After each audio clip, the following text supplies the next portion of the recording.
ꯑꯍꯥꯟꯕꯃꯛꯇꯗ ꯑꯩꯒꯤ ꯋꯥꯔꯤꯕꯨ ꯇꯥꯕꯤꯔꯤꯕ ꯃꯌꯥꯝꯕꯨ ꯏꯀꯥꯏ ꯈꯨꯝꯅꯕ ꯎꯠꯆꯔꯤ꯫ ꯃꯌꯥꯝꯅ ꯑꯩꯒꯤ ꯆꯦꯅꯦꯜꯁꯤꯕꯨ ꯅꯨꯡꯁꯤꯕꯤꯗꯨꯅ ꯂꯥꯏꯛ ꯑꯃꯗꯤ ꯁꯕꯁꯀ꯭ꯔꯥꯏꯕ ꯇꯧꯕꯤꯔꯝꯃꯨ꯫ ꯉꯁꯤꯁꯨ ꯃꯤꯁꯛ ꯑꯃꯈꯛꯅ ꯋꯥꯔꯤ ꯑꯃ ꯊꯥꯕꯤꯔꯛꯑꯦ, ꯑꯩ ꯃꯌꯥꯝꯗ ꯈꯤꯇꯪ ꯁꯦꯌꯔ ꯇꯧꯖꯔꯛꯀꯦ꯫ ꯍꯧꯖꯤꯛꯀꯤ ꯅꯨꯄꯤꯁꯦ ꯃꯥꯅ ꯏꯟꯈꯠꯂꯛꯄ ꯃꯇꯝꯁꯤꯗ FB ꯀꯩꯀꯥꯁꯦ ꯁꯨꯝ ꯈꯔ ꯄꯥꯏ ꯈꯔ ꯁꯤꯖꯤꯟꯅꯩ꯫ ꯏꯟꯈꯠꯂꯛꯄ ꯃꯇꯝꯁꯤꯗꯤ ꯉꯥꯎꯅꯤꯡꯕ ꯂꯥꯡꯅꯤꯡꯕ ꯃꯇꯝꯅꯤꯅ ꯅꯨꯄꯥꯁꯤꯡꯁꯦ ꯍꯥꯏ ꯍꯦꯜꯂꯣ ꯀ ꯍꯥꯏꯕꯁꯤꯗ ꯑꯗꯨꯝ ꯃꯁꯥꯗ ꯀꯩꯅꯣꯝ ꯐꯥꯎꯕꯗꯣꯀꯣ ꯈꯪꯅꯔꯦ ꯃꯥꯁꯦ ꯅꯝꯕꯔꯒ ꯄꯤꯅꯗꯅꯀꯣ꯫ ꯅꯨꯄꯥ ꯑꯅꯤꯅꯤ ꯃꯥꯅ ꯈꯪꯅꯔꯤꯁꯦ꯫ ꯃꯇꯝꯁꯤꯗ ꯃꯥꯒꯤ ꯃꯁꯥꯒꯤ ꯑꯣꯏꯅ ꯐꯣꯟ ꯗꯥꯏꯔꯦꯛ ꯄꯥꯏꯕꯗꯤ ꯅꯠꯇꯦ, ꯑꯉꯥꯡ ꯑꯣꯏꯔꯤꯕꯅꯤꯅ ꯃꯄꯥꯒꯤ ꯐꯣꯟꯁꯤꯗ ꯃꯥꯅ ꯈꯔ ꯁꯤꯖꯤꯟꯅꯕꯅꯦ꯫ ꯃꯄꯥꯅꯁꯨ ꯌꯥꯝ ꯀꯥ ꯍꯦꯟꯅ ꯁꯤꯖꯤꯟꯅꯗꯕꯗꯣ ꯐꯣꯟꯗꯣ꯫ ꯃꯉꯣꯟꯗꯒꯤ ꯁꯦꯅꯤꯌꯔ ꯉꯥꯛꯇꯅꯤ ꯃꯥꯅ ꯈꯪꯅꯔꯤꯕ ꯅꯨꯄꯥꯁꯦ꯫ ꯑꯃꯅ ꯃꯉꯣꯟꯗꯒꯤ ꯆꯍꯤ 5 ꯍꯜꯂꯦ, ꯑꯗꯨꯒ ꯑꯃꯅ ꯃꯉꯣꯟꯗꯒꯤ ꯆꯍꯤ 9 ꯍꯜꯂꯦ꯫ ꯆꯍꯤ 9 ꯍꯟꯕ ꯅꯨꯄꯥꯁꯤꯒ ꯃꯥꯒ ꯏꯍꯥꯟ ꯍꯥꯟꯅ ꯊꯦꯡꯅꯕꯁꯦꯀꯣ, ꯍꯥꯏꯗꯤ FBꯗ ꯄꯥꯎ ꯐꯥꯎꯅꯔꯒ ꯁꯛ ꯎꯅꯕꯁꯦ, ꯑꯍꯥꯟꯕ ꯎꯅꯕꯁꯦ ꯊꯥꯕꯜꯗ ꯑꯣꯏꯗꯣꯏꯅꯦ꯫ ꯊꯥꯕꯜꯁꯦ ꯃꯇꯝꯁꯦ ꯑꯩꯈꯣꯏꯒꯤ ꯀꯣꯔꯣꯅꯥ ꯂꯥꯛꯄ ꯃꯇꯝ, ꯀꯣꯔꯣꯅꯥ ꯌꯥꯝ ꯑꯍꯥꯟꯕꯒꯤ ꯌꯥꯝ ꯀꯟꯈꯠꯂꯛꯀꯗꯧꯕ ꯃꯇꯝꯗꯣ, ꯑꯗꯨꯒꯤ ꯈꯔ ꯍꯧꯅꯔꯛꯄ ꯇꯥꯏꯃꯤꯡꯗꯣ, ꯑꯗꯨꯒꯤ ꯊꯥꯕꯜꯗꯣ꯫ ꯊꯥꯕꯜꯁꯦ ꯈꯔꯅ ꯑꯃꯨꯛ ꯆꯠꯄꯁꯨ ꯌꯥꯎꯅꯈꯤ, ꯆꯣꯡꯈꯤꯕꯁꯨ ꯌꯥꯎꯅꯈꯤ, ꯑꯗꯨꯒ ꯑꯍꯜ ꯂꯃꯟꯁꯤꯡꯅ ꯌꯥꯗꯕ ꯀꯥꯡꯕꯨ ꯍꯥꯏꯇꯥꯔꯦ, ꯈꯔ ꯀꯤꯒꯟꯕ, ꯑꯗꯨꯗꯨꯅ ꯆꯠꯄ ꯌꯥꯔꯣꯏ ꯈꯣꯠꯂꯣꯏ ꯍꯥꯏ ꯆꯠꯇꯕ ꯀꯥꯡꯕꯨ ꯑꯃꯁꯨ ꯌꯥꯎꯋꯦ꯫ ꯑꯗꯣ ꯊꯥꯕꯜꯗ ꯊꯋꯥꯏ ꯊꯥꯖꯔꯒꯦ ꯌꯥꯝ ꯆꯣꯡꯖꯅꯤꯡꯕ ꯀꯥꯡꯕꯨ, ꯁꯦꯡꯅ ꯍꯥꯏꯔꯕꯗ ꯑꯩꯈꯣꯏꯒꯨꯝꯕꯁꯦ ꯆꯣꯡꯗ ꯌꯥꯗꯦ ꯈꯟꯕ ꯀꯥꯡꯕꯨꯗꯤ ꯆꯣꯡꯉꯤꯗꯅ ꯅꯝꯗꯅ꯫ ꯆꯣꯡꯕꯁꯤꯗ ꯃꯥꯁꯨ ꯍꯧꯖꯤꯛꯀꯤ ꯅꯨꯄꯤꯁꯦ ꯁꯤꯁꯨ ꯊꯥꯕꯜ ꯃꯣꯏꯔꯣꯝꯗ ꯆꯣꯡꯕꯅꯤ ꯃꯥꯁꯦ ꯊꯣꯛꯑꯦꯀꯣ꯫ ꯊꯣꯛꯄ ꯀꯥꯟꯁꯤꯗ ꯍꯧꯖꯤꯛꯀꯤ ꯃꯉꯣꯟꯗ ꯆꯍꯤ 9 ꯍꯟꯕ ꯅꯨꯄꯥꯁꯦ, ꯃꯥꯁꯦ ꯃꯃꯥꯟꯅꯕ ꯃꯅꯥꯎꯄꯥꯒ ꯍꯧꯔꯒ ꯂꯥꯛꯑꯦ꯫ ꯁꯤꯗ ꯏꯍꯥꯟ ꯍꯥꯟꯅ ꯊꯦꯡꯅꯕꯅꯦ꯫ ꯏꯍꯥꯟ ꯍꯥꯟꯅ ꯎꯅꯕ ꯀꯥꯟꯁꯤꯗ ꯅꯨꯄꯤꯁꯤꯅ ꯈꯜꯂꯦꯕꯀꯣ, ꯑꯁ ꯀꯩꯅꯣ ꯅꯨꯄꯥꯁꯦ ꯍꯟꯅꯨꯔ ꯃꯥꯜꯂꯦꯗ ꯀꯥꯏꯅꯒ ꯈꯟꯖꯕꯗꯣꯀꯣ꯫ ꯂꯩꯗꯅ ꯑꯩ ꯌꯦꯡꯕꯗ ꯄꯥꯝꯃꯦ, ꯈ꯭ꯋꯥꯏꯗꯒꯤ ꯐꯖꯕ, ꯈ꯭ꯋꯥꯏꯗꯒꯤ ꯁ꯭ꯃꯥꯔꯠ ꯑꯣꯏꯕꯗꯨꯅꯤ ꯃꯤꯄꯨꯝ ꯈꯨꯗꯤꯡꯃꯛꯅ ꯂꯣꯏꯅꯃꯛ ꯄꯥꯝꯅꯔꯤꯁꯦ꯫ ꯑꯗꯣ ꯃꯥꯅ ꯈꯟꯖꯔꯨꯕꯗꯨꯒ ꯈꯤꯇꯪ ꯈꯦꯠꯅꯕ꯭ꯔꯥ ꯈꯪꯗꯦ꯫ ꯃꯁꯛ ꯌꯥꯝ ꯀꯥ ꯍꯦꯟꯅ ꯊꯤꯕ ꯈꯣꯠꯄꯒꯤ ꯋꯥꯗꯤ ꯅꯠꯇꯦ, ꯑꯗꯨꯒ ꯑꯗꯨꯝ ꯆꯍꯤ ꯌꯥꯝ ꯍꯜꯂꯦ ꯍꯥꯏꯕꯒꯤꯔ ꯀꯩꯅꯣꯃꯗꯤ ꯃꯉꯣꯟꯗ ꯈꯜꯂꯦꯕꯀꯣ꯫ ꯑꯗꯣ ꯅꯨꯄꯥꯁꯤꯅꯗꯤꯀꯣ ꯃꯥꯁꯦ ꯍꯦꯛ ꯎꯕꯗ ꯌꯥꯝ ꯄꯥꯝꯖꯔꯕꯗꯣ, ꯄꯥꯝꯖꯩꯌꯦ ꯅꯨꯡꯁꯤ ꯍꯥꯏꯁꯦ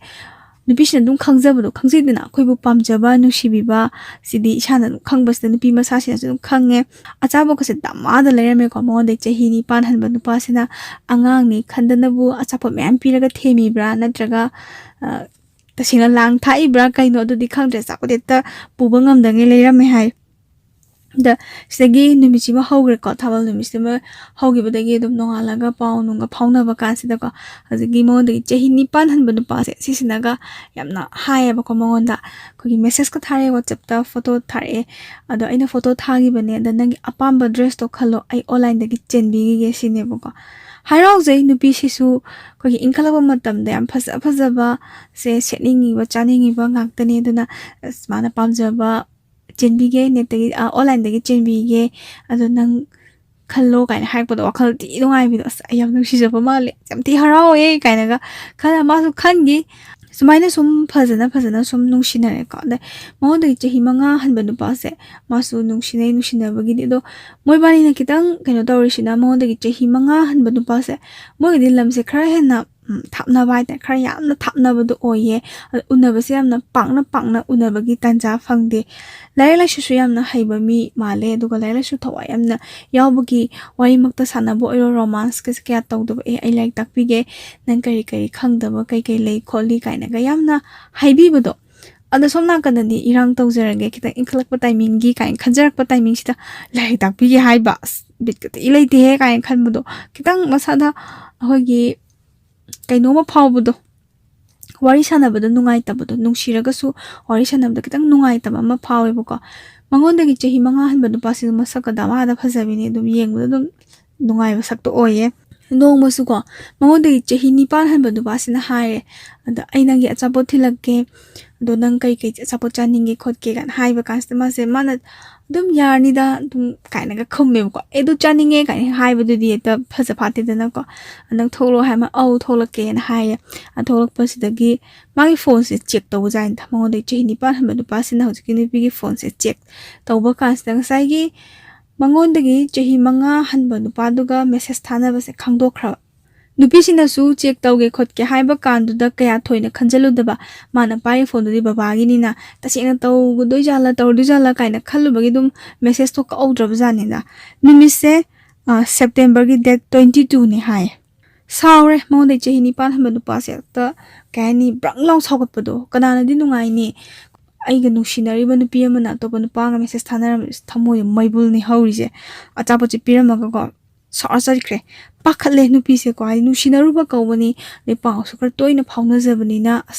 mas hawre kaina ga khanjabado khalle marai khra tawnai ko na dumai tawba khoba marai tawna besta nupi sina matam sa khan khrise koi angang oibani na astu pabu na thandana ti atopa ko sya abu ji sum marai tawra le guys yare tawna se nang sum aingona sum ngang du already kaina ga swain kamana saugat luba sida nupa sino inaga themjale ko mo de chini pan hamba nupa se sisnaga yare sum sawning ba haibni ai nang thamoi seng nusi bani na dum khaman bagi haibni ko pe nang sharna ai la le kaina ga themjalak pado ahal ni na yamna se moina dum helam ni dana singbade yare to se sharno ai lan jare kaina ga themjale ade ma se nok phek ka tawra ga nupi harau je fajana sum nungsinari aduga kamaina har ke no mamon de chehni pan han banu pasina mon de smaina har ai online dagi polama chen bane ado poto hojik la ai hai ai sida imana ba yam thamna laire nang thabang pham dagi ai potom to lobiru kera hai ai pesa do kon hanjalage na de nupi se ma se hoi ya ye lobiru ke na ma se manamaga chalaga lawe mangon de chehni pan han banu pa se ma se private job ama tawe ba ko do office ta ma se chale duga office tagi poto lawre ko poto man address to office tugi hapajani da de lawraga ma se mayum da thamme thamaga nong hek ngan baga hai tai nong ngan bagi anumi sida hai e ko nupas na aina angrang nangonda pot lawra mo hai do do ai hore lawbala ke hai bisna hoi la on hai lakba kan sida kamang tawge numi dang wairam oi bai tare ne anumi sisu nong ga chubagi nong chuba sidi khoi khara henang khara nganna mammi dana ko khara nganna mambo oi nung dang wairam ko oi basida nupi se ma se maga thokmin na ba mi se leita ba hai tare ne leita basta mana koi mama se da hire me ko manam masu ko nung dang wairam gi thaba kan chingkalak pa timing oi be ma se hai dia da mama da haire mama ai khangna ba mi do du ma pot che mangarang lawru ba do amta piru ge mala hai mama si su ka hena ko su khanjalu da ba e pabat pirmaga phachango kholon haibdi ma se mama dai aya ba lawra ma se thole pa ka se nu mi si di ma gari chobda la ame ba ko mo de chini pan han banu pa se gari chobda la aga numi se mama na basu de manau pa jing su yarak pa jani da de ni pisi ga khara close oina ga wari sana ba mama na base yarak pa di gari tong khalo sai bu chat se sine ba numi se khogi nong ga ta gi bagi sing chaw bra khot pra ka yeng na ba nung darang gi mi me am ga tholo pi lai dai ne ada ma se talli khole na hai pe ti har me de sum ya da bai thai na anam sum kan basta hoida chapole thamam do er ni mai se khan bai da chapot dum lai ga tham ba na ice cream kai ka sum lai bi hai ba ko adi ma se gari se tong laga mase chale ko khara chala kan gari su kham dra pakhale ene nupi se gari se sum khamak ta basida adi ma se hai re gari khamo dada gari khamo na hai kan sida yarak tre ko ama se man haining ba ngangning ba sawning ba seng sai gi mama na ba manau pa sing se yaw bani na ma se saw bu sungam dabi adagi haining bu su pra free oina haiba ngamdabi mi du yawbani ikai gumsu to angang ga orpana mi se awu matamda pangi de ikai bi pangpa da pakhat pise taweba ado gari da su kham dabi da yam thina khara dum thapna chingam da thawra bijani da ma se sum nungai raktre ko ani kap su kap ning e pukning ju sum nungsire e haidi chingda ga thawgat patuda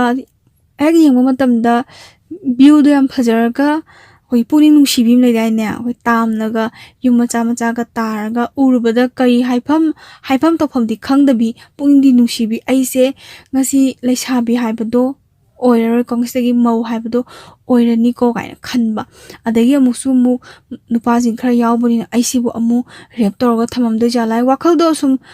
phatana khanjalak bado matam phatte khote kaina ahalaman singna hek haibi badadi maso ek wadu de mata san bas aiji boy pangda nusi ma se kapninge bako adagi paw phawnare ko nupa mayum dagi paw phawnara kan sida koi yum doina poro hai nupa mayum sida oina poro masana yadraga di hek thinbi bai duni kaina ga asmaina hairak pasida ko nupi se ma ja haraure bako as kai sila reda ba yum do thinbi doi ba kain khalaman lo chalasi lao ai thinbi ni hai chalasi lao kai ma de dum harau haira bajani da de nupa si sawalaga chalo amta nang khali je neng du thilaga nang prak amuk haidi mangonda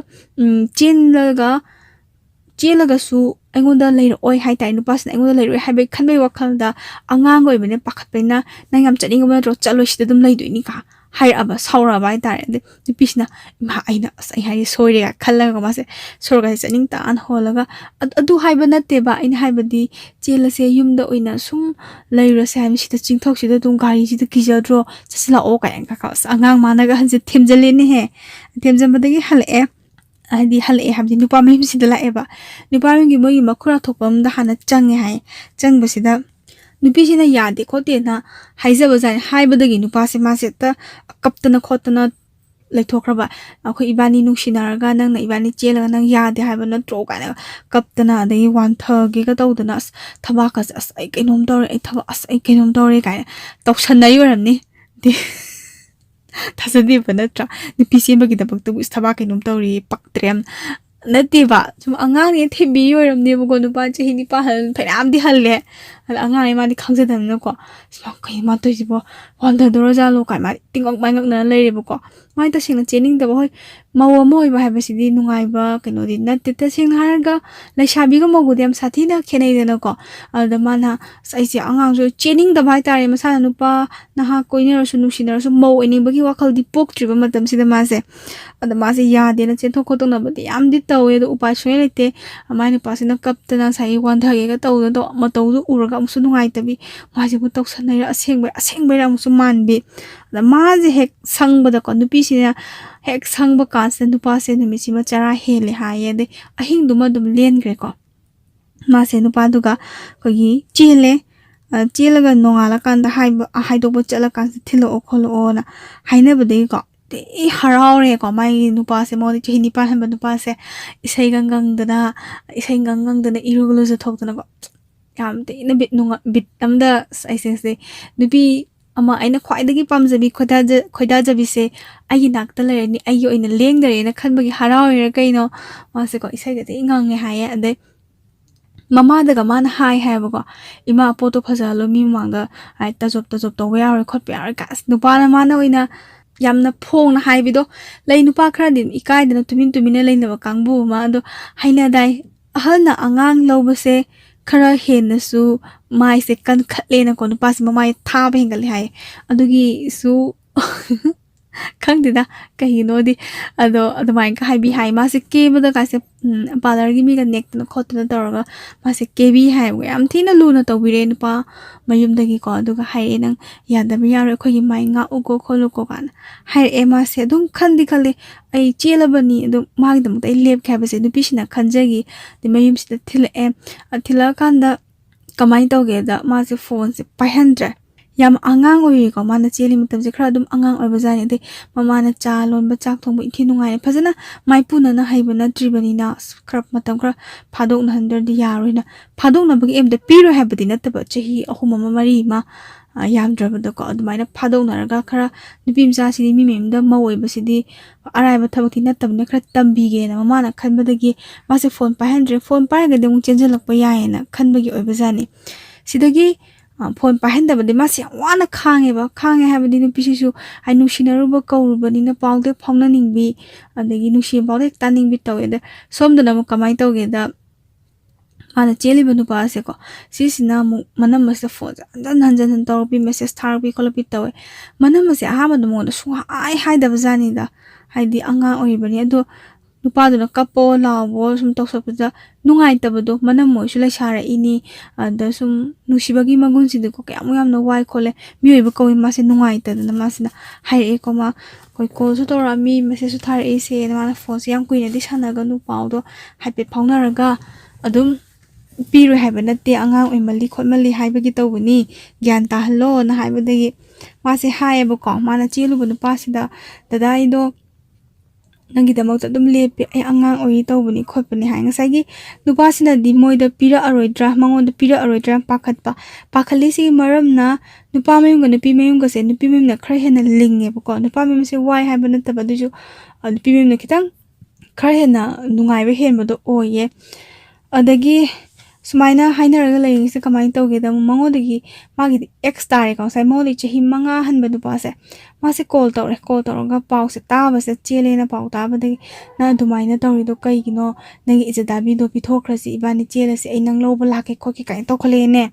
ai tawkhalakpadagi hojigi nupisi mama sina themi ko phajana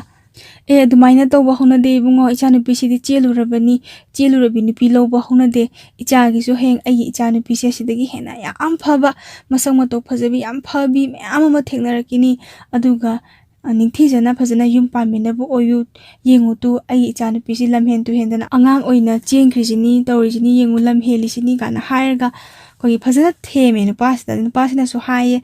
nang luhongbada ai kai popang pang hai no nangi damak tai kari lai hai no kainaga hai bako de nupisina lai runda yani khoni hai ma se nungai te kapsu kap ki tang nungai taba do hai nusina base ama thungna sama kaina de kapai de hongna sani kap ki stegi sege numis degi amu khana pau phauna gi trede sona kandana mu kamai tawge dang sai mon degi ama cheli benupa moni je nipal han base sisina pakhat na ko eta wari si sana na buhona ba ibani mu chenjelasi kholase na haibadi masu nushiba kawbani na nushiba na haibani na de angang ga oibani na ko mase anirak chenjen badagi yam ikui dana dum phadok na dreba luhongi anirak chenjen ga di kas kainu si adum koi maitei gi chana bida hoi yamna tangi ahum lang mai rak chelaga phadok na ba se tangi do anirak chenjelaga di chanabi ayam boina thuna hongdokpa natraga numitudo hongdokpa nini humni le hongdokpa se hongna sani sumaina masu thuna dum hongdo ade luhonga ma se mawa ma haibad oire ahamada di ma se dum harau na leijarame ba nungai na leijaram ba du leiye angang oibani na ko ma se angang oibagi khangda bai tai khar missing na singbi do oidaba mina kari tawnaraga aise kariwa haigani khokani se khangda bai changa bune mana chenba kanda go chemba da paisa pinai da na ko pinabado kaina da go cheli bani pi paisa pi ma tap loksalle yarani haibo khumba jibo khangda ba mina paisa pi re kainu ne ka hara ga dum tap loksan bi do logdo le su yarani kan khum adu boy haijade ma se matam da pangbai changse khangda bagi changse mau era bani na mas imungi thaba ingkhang di lo shalle do adum ahansing na adu tawsalu adoksanbi disi sing so ha adu sopi hai di tawbi masana khangna ai sise kaidodoino se ma se khangde kitang ki no su ma se yogle mama pa na ko manam su leibanina imungi thabak makuma tai se manam sinana pui damana mateng khara pangakpani ada ayamana manam na su angang ne na khanbagi khara kethok mokthona yokpe ma se mami mana singbu se khara watleba duga nauringai dai dai ne moigi size ko mai mapuroi besina kogi ma se marak ta dum ni sa pa sijin nei toina sijin dam jente ganja go marak thapi ching ba de yu lang rum thakpa khotpa si se khrat taw ba jane alu hongak ta ngai ngai du ma ga wari sana na mi se kaya leita ba ko imu badum leishan bese ma se nungai ta ba puni nungshi ba ma power e ba ko adigi adum private job ju taw bnya nunga laga adum hape thokiba thoga changaga thabak chakiba thabak halaga muk chakmangda muk chatkiba ko walking ni khangde ma thokraga tumam lai katang changpa kholakpa tawbasda ma se machanupi makai ma leiba sunnatabani na ma se kaya kogi tumin lai pungning panungda nushibim lai dai lai sainge di setning ba chaning ba chatning ba se kitang free oi ma already ka ma de suen hendorok tabaduda wakhal se ingung nungai tabi ma tawe kitang nungai jade ko mangonda phaugi base tuga nongma mani hoirom da ma chatpa jani da pung tarama thoi shaida chatpani ayuki ga chai singa toga chala kansa mani sina nungdangi chak to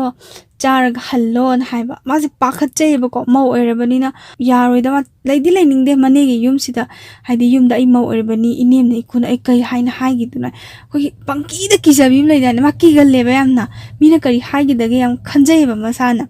yani da ini has yani ka im tawres noi ma hoi noi ba yam phabani ai haigi khoki ka haiga chak se charaga leiraba ai chak cha thu ema se hal e da halak pa kan sida ma se kijabadu ko kiba adum ki khre ma se anga hoine yum pan berina ade ma se mai ka da changa tumin phammaleba inem na kai harkani de ikuna kai harkani na sum mangaga le ma khalle gyal as ai suma sum mangale di moi amuke hena ingon da chayra pusai sauningam ba suyai chaitrasu ai koli kai ka phingdok ka da thaba kai ka ailo shaluki ge da ma se la kan chakhang chang basi da ko manem se lairame thabak ti thodok pa ka shu lairam de da manem sina ko nang hala ba sine ba ki na do Hale sini hale ama chable pale ima kari wale ga ini na yada dana sumaya lerak pani kholak pani haiba zuma karim thok taba chinsida hai taba do haija taba do masage manem se pai tho e bako ka haira ga pai tho ki bai tare ne ma jam nungai te ikai nu siya na bado as ai chacharam draju ai ke do chachari nu khang de na koi pakhala ma se change wakhal jam nungai je de bako haidi kijabado manem na sargodi karim hair kan kholakane se aduga moi imung se chak se yam ngalle chak se ngan na chai ba ayuki su nungdang gi so nong ko nupi siga mapuro besika khara ningai sangdan ba oidoine ada kari maram dagi ningai sangdan nai no har ga nupi sin di cham na magi mapuro bese numi je barton se iramba salin da mi sum iramba kasta magi mapuro besika maming mana bai tare ne maming mana bese ani hum yaw bese to ko mapuro berina ikoi dana nupi sina hangsaba nanga ming mana bayam yawina sinanga naming mana sidi kai dagi no hangba da hangba kan sida mapuro besida isaw na khongalak pai tare ne nangsi khangdro si mi nang khangdro ha kaina tawba kan sida nupi si su maram di khang da ko ma hai ado nang phajana hara lore da kai gino nang na sumaina sangkalai du bo ai no da sangkala hai ba suna ta na ma so kitang khomme hai di icham ne ma purum ni hanguraga khangchau sawgalak bu da maram du chan chana da ba do da matei manau sum wari shanaraga awa ekum tawna leijering da manem pusna prap change nupi si doina chaisale bu ko mangonda kari gino nang na dum kotha lei du bo kai do bo gino nang na du hangi du na nang na du khanga nang kai do gi hai no ha kai na ga sum kai hai ni ngangbi bu mangonda da ma je chumna ma je kai nom khalle kai nu ne aina hai wa sibu kayam la lage kholage na ma je khalla ma nuai tre ba ko adi mama sa je khana khalai ma pur ba si ju sauni ni khang de kana da sauni ni no hai bu du ma di khang dre du mara lai tabi ko mai nu pi du ngang bi bu du nuai tre ni khang de mama sa je saung na ngang na bo saung na bo tawre mo ye thokre ko thokpudi ma se koi manem boxina hai e bo ko nang asi gi wai silabra na manem box mai ka da changraga wai silabra na numi se chak cha ba ya ba timing ni pung tare ma khai tar ba thenga bani ada nungdang wari wai season ba haisina pung mari ma khai shwa da numi dang wari wai season ba taksan ba na maya tong nei da na ada mana ai ngasi gi sit khre ma ngasai sit khre na hai buzani ada manem box na kama hai ke da machin ne ithi da asok chai ji bo so sit na chitli sine da ma de khoido lo sawning murum sola ba manem box na koi mamau nu bi nu shi de hai tare ne ta sina nu shi da ba do ma pan thok pa hoi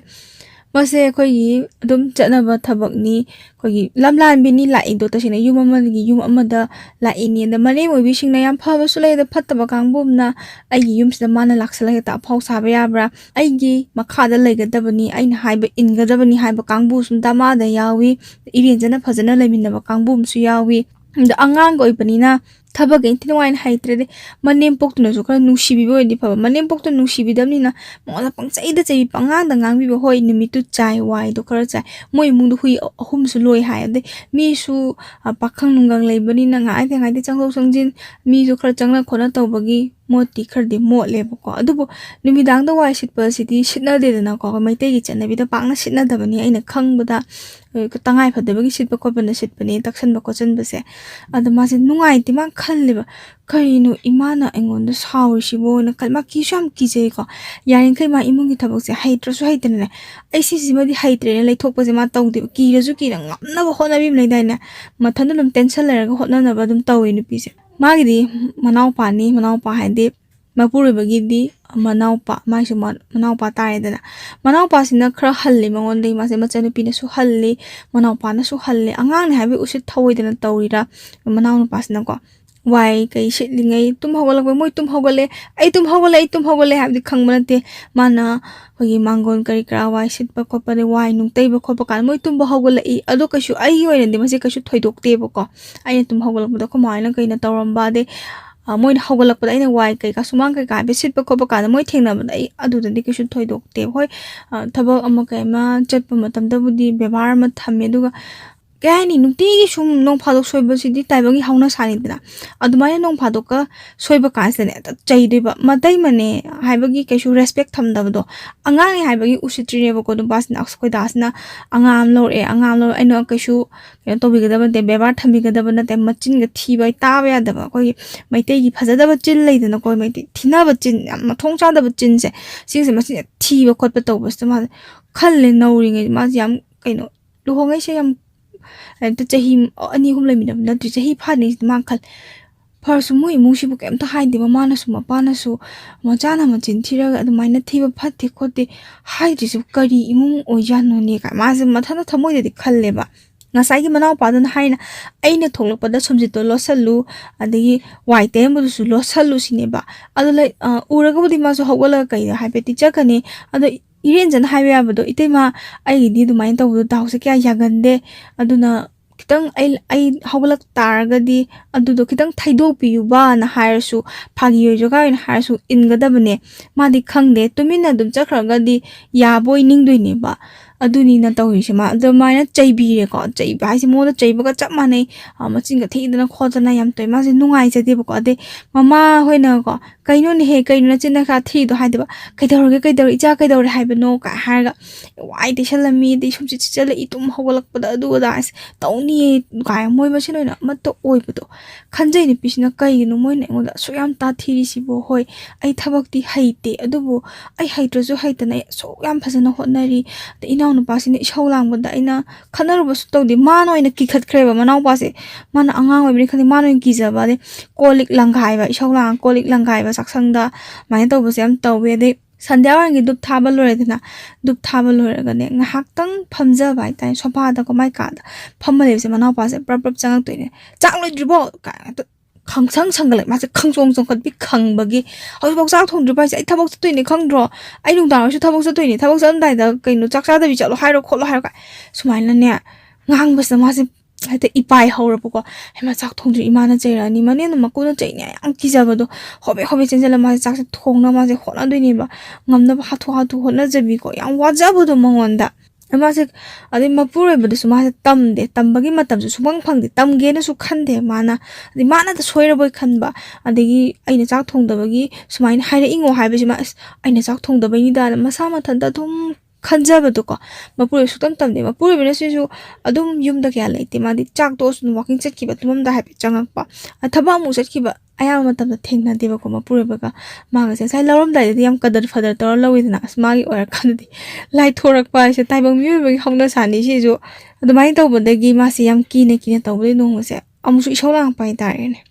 isau lang da chang pase ma se manaw pa se mangtu as ai chak thongrage da na nganna di thogini ko pung tari makai swan chak chai ni da nomasu hek karim ta haida ba numi shiawi nomasu hek haibasa numi sin haiba numi hek tar jani haiba numi si ta bas da ma se proper mang tung chachara ga ma top kasta manaw no pas ma mas ka ma haike da ain toy da ya bro je adune ain tok to shingak tani nang net tum ina layo aina kai dorake to yengu sini aina ne sumaina ne haise noibu usitnabani tasena noi kina chatnabani ma se phammaga le thoktanamni mathause phajana tawnabni si yamna kahani manaw pasina matai masi angang ni haibagi tap to usittaba yamna nushibidaba miyoibase kalak khaman base loina phawi shauningbam phawu jani shauningi se sina ayoiba wakhalunda manaw pasna khoida asina angang am lore angang zaina kedobe itaima kawjoruduna angang mana likhalak pa haibe namthaning bagi kaino ne ba wakhalo ne ba doi di ma hana mamangda imung se family se adum haina gadam ne ba nupi se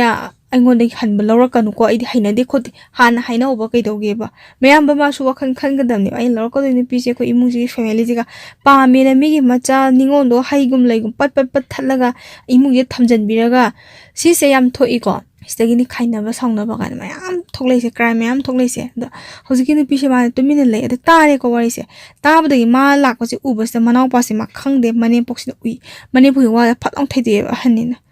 wa se phatlong thaido gra sigi numit tagi nupi se ma se kitang sawning bam pokhre ba o ꯅꯣꯏ ꯅꯍꯥꯟꯒꯩ ꯇꯧꯔꯤꯁꯦ ꯑꯩꯉꯣꯟꯗ ꯇꯧꯔꯤꯁꯦ ꯁꯤꯁꯦ ꯑꯣꯏꯔꯦꯀꯣ ꯍꯥꯏ ꯃꯥꯁꯨ ꯑꯉꯥꯡꯅꯤ ꯍꯣꯏ ꯑꯉꯥꯡ ꯌꯨꯝ ꯄꯥꯜꯂꯁꯨ ꯋꯥꯈꯜ ꯁꯨꯈꯟ ꯈꯟꯕ ꯉꯝꯗꯕ ꯑꯉꯥꯡꯃꯛꯇꯤ ꯅꯠꯇꯦ ꯑꯗ ꯃꯥꯁꯦ ꯁꯤꯒꯤ ꯅꯨꯃꯤꯠꯇꯒꯤ ꯃꯥꯁꯦ ꯃꯥꯒꯤ ꯊꯣꯡꯐꯝ ꯊꯣꯛꯄ ꯇꯥꯏꯃꯤꯡꯁꯦ ꯃꯥ ꯈꯪꯉꯦ ꯌꯥꯆꯪꯕꯒ ꯁꯤꯒꯤ ꯃꯃꯥꯡꯗꯒꯤ ꯑꯗꯨꯗ ꯍꯥꯏ ꯃꯥꯁꯦ ꯃꯋꯥ ꯀꯩꯝ ꯂꯧꯗꯦ ꯃꯥꯒꯤ ꯇꯧꯒꯗꯕ ꯊꯕꯛ ꯑꯗꯩ ꯃꯥꯒꯤ ꯉꯥꯏꯍꯥꯛ ꯋꯥꯔꯒ ꯄꯣꯊꯥꯅꯤꯡꯕꯁꯦ ꯃꯥ ꯇꯧꯋꯦ ꯗꯔꯀꯥꯔ ꯑꯣꯏꯔꯛꯇꯦꯕ ꯃꯤꯅ ꯄꯨꯛ ꯐꯠꯇꯕ ꯍꯧꯔꯛꯑꯒꯗꯤ ꯑꯩꯁꯨ ꯗꯔꯀꯥꯔ ꯑꯣꯏꯗꯦ ꯍꯥꯏꯕꯒꯤ ꯋꯥꯈꯜꯂꯣꯟ ꯑꯃ ꯃꯥꯁꯨ ꯐꯥꯎꯔꯛꯑꯦ ꯁꯥꯎꯅꯤꯡꯕ ꯐꯥꯎꯔꯛꯑꯦꯀꯣ ꯑꯗꯩ ꯁꯤꯗꯩ ꯃꯄꯨꯔꯣꯏꯕꯁꯦ ꯃꯥꯅ ꯍꯣꯏ ꯍꯜꯂꯛꯇꯕ ꯃꯄꯨꯔꯣꯏꯕꯁꯤꯅ ꯉꯁꯤ ꯄꯥꯔꯇꯤ ꯑꯃ ꯆꯠꯈ꯭ꯔꯦ ꯊꯦꯡꯅ ꯍꯜꯂꯛꯄ ꯄꯥꯔꯇꯤ ꯇꯧꯕ ꯍꯥꯏꯁꯦ ꯍꯤꯗꯥꯛ ꯊꯛꯄ ꯑꯣꯏꯔꯣ ꯑꯃ ꯊꯛꯄ ꯑꯣꯏꯔꯣ ꯒꯟꯖꯥꯁꯨ ꯍꯥꯏꯐꯦꯠ ꯅꯣꯡ ꯐꯥꯗꯣꯛ ꯆꯤꯡꯉꯦ ꯍꯥꯏꯕꯅꯤ나 ꯅꯤꯁꯥ ꯍꯥꯏꯕꯁꯦ ꯃꯥꯅ ꯄꯤꯖꯅꯤꯡꯗꯦ ꯃꯔꯝꯗꯤ ꯃꯣꯏꯕꯥꯅꯤ ꯑꯉꯥꯡ ꯐꯥꯎ ꯌꯥꯎꯗ꯭ꯔꯤꯀꯣ ꯃꯃꯤꯠꯇ ꯃꯆꯥ ꯐꯥꯎꯕ ꯎꯗ꯭ꯔꯤꯉꯩꯗ ꯅꯤꯁꯥ ꯁꯤꯖꯤꯟꯅꯕꯁꯦ ꯄꯥꯝꯕ ꯅꯠꯇꯦ ꯅꯤꯁꯥ ꯍꯥꯏꯕꯁꯦ ꯈ꯭ꯋꯥꯏꯗꯒꯤ ꯐꯠꯇꯕ ꯊꯕꯛꯅꯤ ꯑꯗꯨꯒ ꯅꯨꯄꯤ ꯑꯣꯏꯕꯤꯁꯤꯡꯅ ꯈ꯭ꯋꯥꯏꯗꯒꯤ ꯄꯥꯝꯖꯗꯕꯁꯨ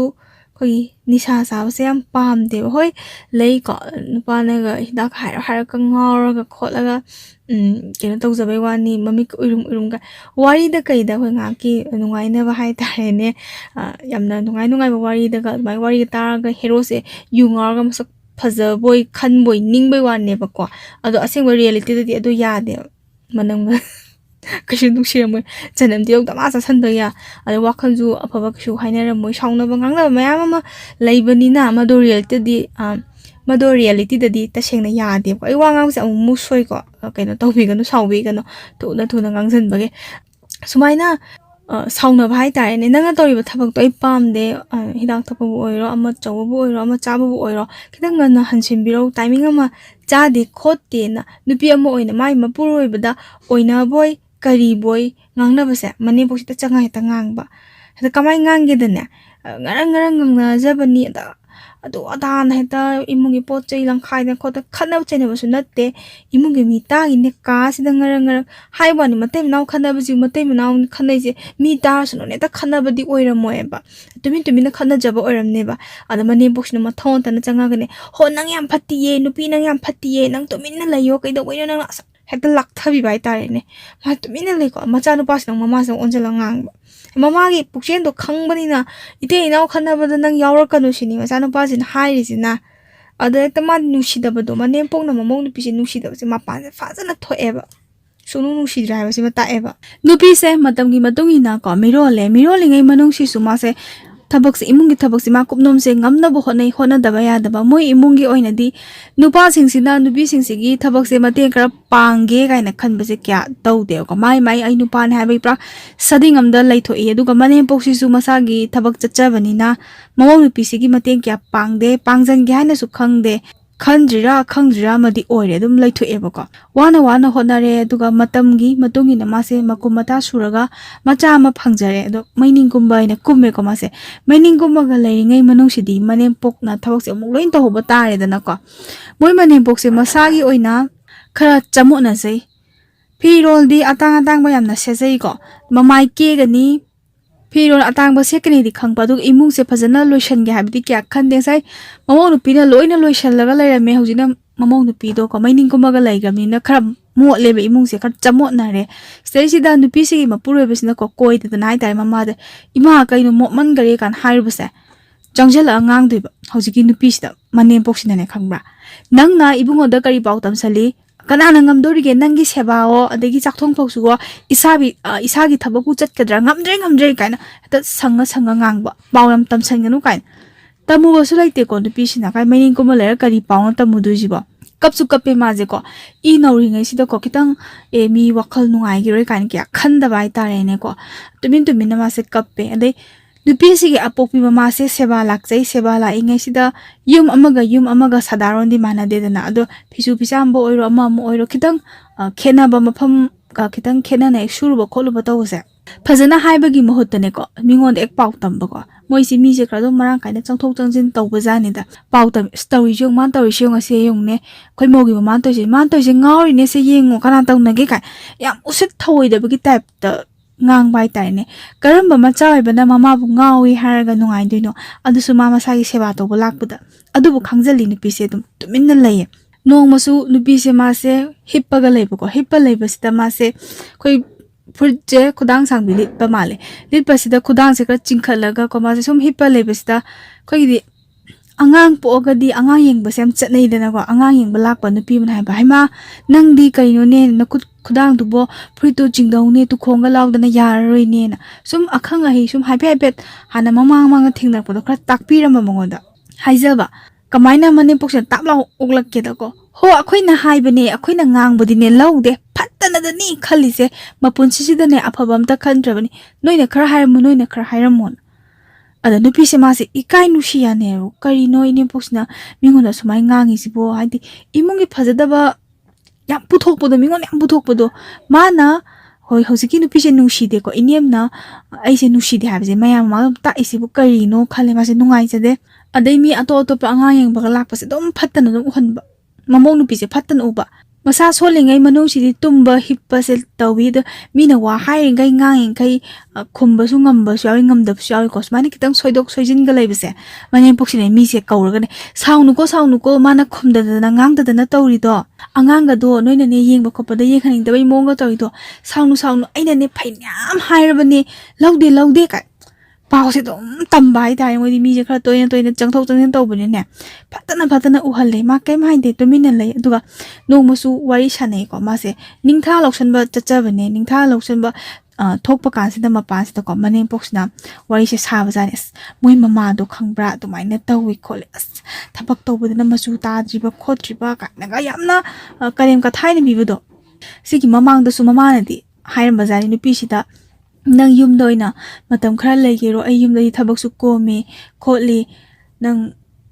nasado country bawa matam khara legero noirong gi haidi nang gina puroi bana nemna kuda haigero na icham na hangjarpa anga saigi ma keno sina nupi sigi mama sina la aga seba dum tawdo su tawnari ba mane poktu ma tawdu chatning dabado haining da bai tare ne adagi mu machaga adagi masu gotang leiba de mane poksu maku boksu mapure bis thabak loina sa thoki bani na mathanta layam dogdo angang go ina mayum pan bagana apopi mama nungai ta na haipet haudo on haibado mana mapure bu haudo ubajani da de mapure bu mama da haiba kasta ki mane poksina yarak pasun nattaba yasu yada potu da mingo nong pau tam bai tai akoina tawriba seba se pendari ye mama da kai bu haina tamanu khangde akoina dine mogi ngai sendo lakpada ne phajana harau na tawri ne ba kaya phatrino yengu khangbra asas yam phate macana pis adu to ada ta yam insal le gan tame ada nupi modu di ngasai gi khanga bu ko hojiki nupi tholak pasida wari tai ba nupi di angang tum horobo na khangai haira ma di khangbagi da mani pokse phatka leithora ko wadi khara semdokre do dum makha tabdo asmai pema koini sida honai sidine khangbi banate mana thabi banate adum ngang le ma se ningda se loksalaga dum la e bako tum mana usittabagi chang to bane poksina mamong nupi se kesumta kaini yam usitte yam thoide no si darkar da de kaina khanbagi moong ne ulido tumina le masu andagi mung nong masu ko nupi mongoi se kaino ma dum chamin bajani to ko mane poksiga moida angang bala ini khangde amani khangde nupi sina mining ko bi ma de dum imung da lai dana ade wai si sum sanaram badi kamai torke da wai si di mangol da kai da sana wai de imung de dum ta in do lang dra de ta ba kas da kari wari oiramge hai kan sidang sai gi mamong nupi ki wari se oiramba mane mana mamong nupi ki wari se dum tawra wari se dum sanaraga laire mase nungai tre bako tasengna hidak lang thama ko haksang nungai tre khotre kan si hidak se to koi meite hidak makhal leina du sema ga thau kholu kan haibasta koi hojigi nupisna ima ko mane boxta adu da engonda kya kana de da adu do thakpodo engonda di kemta kana da mali kan hairu bako mamang da hairu wase mane boxna akoina ne adu hidak to thau haibane adu ga ne thakpi bajana te aina bu hair dine ka wari se ma ga ta thara ma songning e bako songning bodagi ma se hai mapuri basa sigi numisi ma pau tame toishal aba mining ko mi ba ma bu sumai sum ngang hulla ma se nungai te ma mapuri basa pin da hai imana sumai na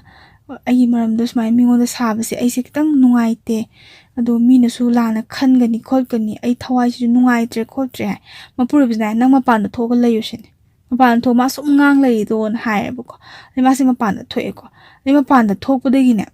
ma pan da thok le hai ba da gi ꯀꯩꯝꯇ ꯕꯦꯕꯥꯔ ꯊꯝꯕꯤꯗꯕꯗꯣꯀꯣ ꯑꯗꯣ ꯉꯁꯥꯏꯒꯤ ꯅꯨꯄꯤꯗꯣ ꯃꯥꯗꯤ ꯑꯗꯨꯝ ꯇꯥꯔ ꯂꯩ ꯑꯗꯨꯒ ꯅꯪꯒꯤ ꯅꯃꯧ ꯅꯨꯄꯤꯗꯤ ꯑꯗꯨꯅꯤ ꯑꯗꯥꯅꯤ ꯍꯥꯏꯕꯒꯤ ꯃꯤꯗꯨꯅ ꯀꯔꯤꯝꯇ ꯍꯥꯏꯔꯝꯗꯦꯀꯣ ꯃꯥꯅ ꯉꯥꯡꯉꯤꯕꯗꯣ ꯇꯥꯅꯤꯡꯉꯤꯅꯤ ꯈꯪꯗꯦ ꯇꯥꯅꯤꯡꯗ꯭ꯔꯤꯅꯤ ꯈꯪꯗꯦꯀꯣ ꯉꯁꯥꯏ ꯃꯅꯦꯝꯄꯣꯛꯅ ꯉꯥꯡꯉꯤꯕ ꯋꯥꯁꯦ ꯃꯥꯗꯤ ꯑꯗꯨꯝ ꯇꯥꯔꯒ ꯑꯗꯨꯝ ꯂꯩꯔꯦ ꯑꯗꯨ ꯇꯧꯏ ꯀꯩꯝ ꯍꯥꯏꯔꯛꯇꯦꯕ ꯑꯗꯩ ꯃꯅꯦꯝꯄꯣꯛꯁꯤꯅ ꯑꯃꯨꯛ ꯃꯃꯧ ꯅꯨꯄꯤꯁꯦ ꯊꯣꯛꯂꯛꯑꯒꯗꯤ ꯋꯥꯁꯦ ꯂꯦꯞꯄꯣꯗꯅ ꯂꯦꯞꯄꯤꯕꯖꯥꯠ ꯅꯠꯇꯦ ꯑꯗꯨꯝ ꯃꯈꯥ ꯁꯝꯗꯔ ꯉꯥꯡꯕ ꯎꯁꯤꯠꯇꯕ ꯍꯥꯏꯇꯥꯔꯦꯅꯦ ꯑꯗꯨꯝ ꯁꯤꯒꯤꯁꯨ ꯑꯁ ꯀꯩꯅꯣ ꯑꯩꯈꯣꯏ ꯃꯥꯅ ꯇꯧꯔꯤꯁꯤꯕꯣ ꯈꯜꯂ ꯃꯥꯁꯦ ꯑꯗꯨꯝ ꯆꯪꯁꯜꯂꯒ ꯂꯩꯖꯩꯀꯣ ꯃꯥꯏ ꯀꯥꯁꯦ ꯑꯗꯨꯝ ꯀꯥꯟꯅꯔꯔꯣꯏꯗ ꯑꯩꯈꯣꯏ ꯃꯥꯁꯦ ꯁꯨꯃꯥꯏꯅ ꯁꯨꯝ ꯇꯧꯔ ꯂꯩꯗꯣꯏꯔꯥ ꯀꯥꯏꯅ ꯃꯅꯦꯝꯄꯣꯛꯁꯤꯅ ꯃꯀꯨꯕꯣꯛꯁꯤꯗ ꯑꯗꯨꯝ ꯄꯥꯎꯁꯦ ꯑꯗꯨꯝ ꯇꯝꯗꯅ ꯈꯣꯠꯇꯅ ꯑꯗꯨꯝ ꯈꯔ ꯇꯧꯕꯖꯥꯠꯅꯦ ꯃꯀꯨꯕꯣꯛꯁꯤꯗꯤ ꯏꯃꯨꯡꯒꯤ ꯀꯔꯤ ꯇꯧꯔꯤ ꯈꯣꯠꯂꯤꯁꯤ ꯃꯥꯅ ꯀꯌꯥ ꯈꯪꯖꯟꯕ ꯎꯁꯟꯕ ꯅꯠꯇꯦ ꯑꯍꯜꯅꯤ ꯃꯥꯏ ꯊꯕꯛ ꯆꯠꯐꯝ ꯊꯣꯛꯄ ꯁꯨꯐꯝ ꯊꯣꯛꯄ ꯀꯣ ꯃꯊꯧꯗꯣ ꯆꯠꯂ ꯈꯣꯠꯂ ꯂꯩꯕꯅꯦ ꯑꯗ ꯅꯣꯡꯃ ꯀꯃꯥꯏꯅ ꯇꯧꯒꯦꯗ ꯃꯅꯦꯝꯄꯣꯛꯁꯦ ꯆꯪꯉꯛꯄ ꯃꯅꯦꯝꯄꯣꯛꯁꯦ ꯆꯪꯉꯛꯄꯒ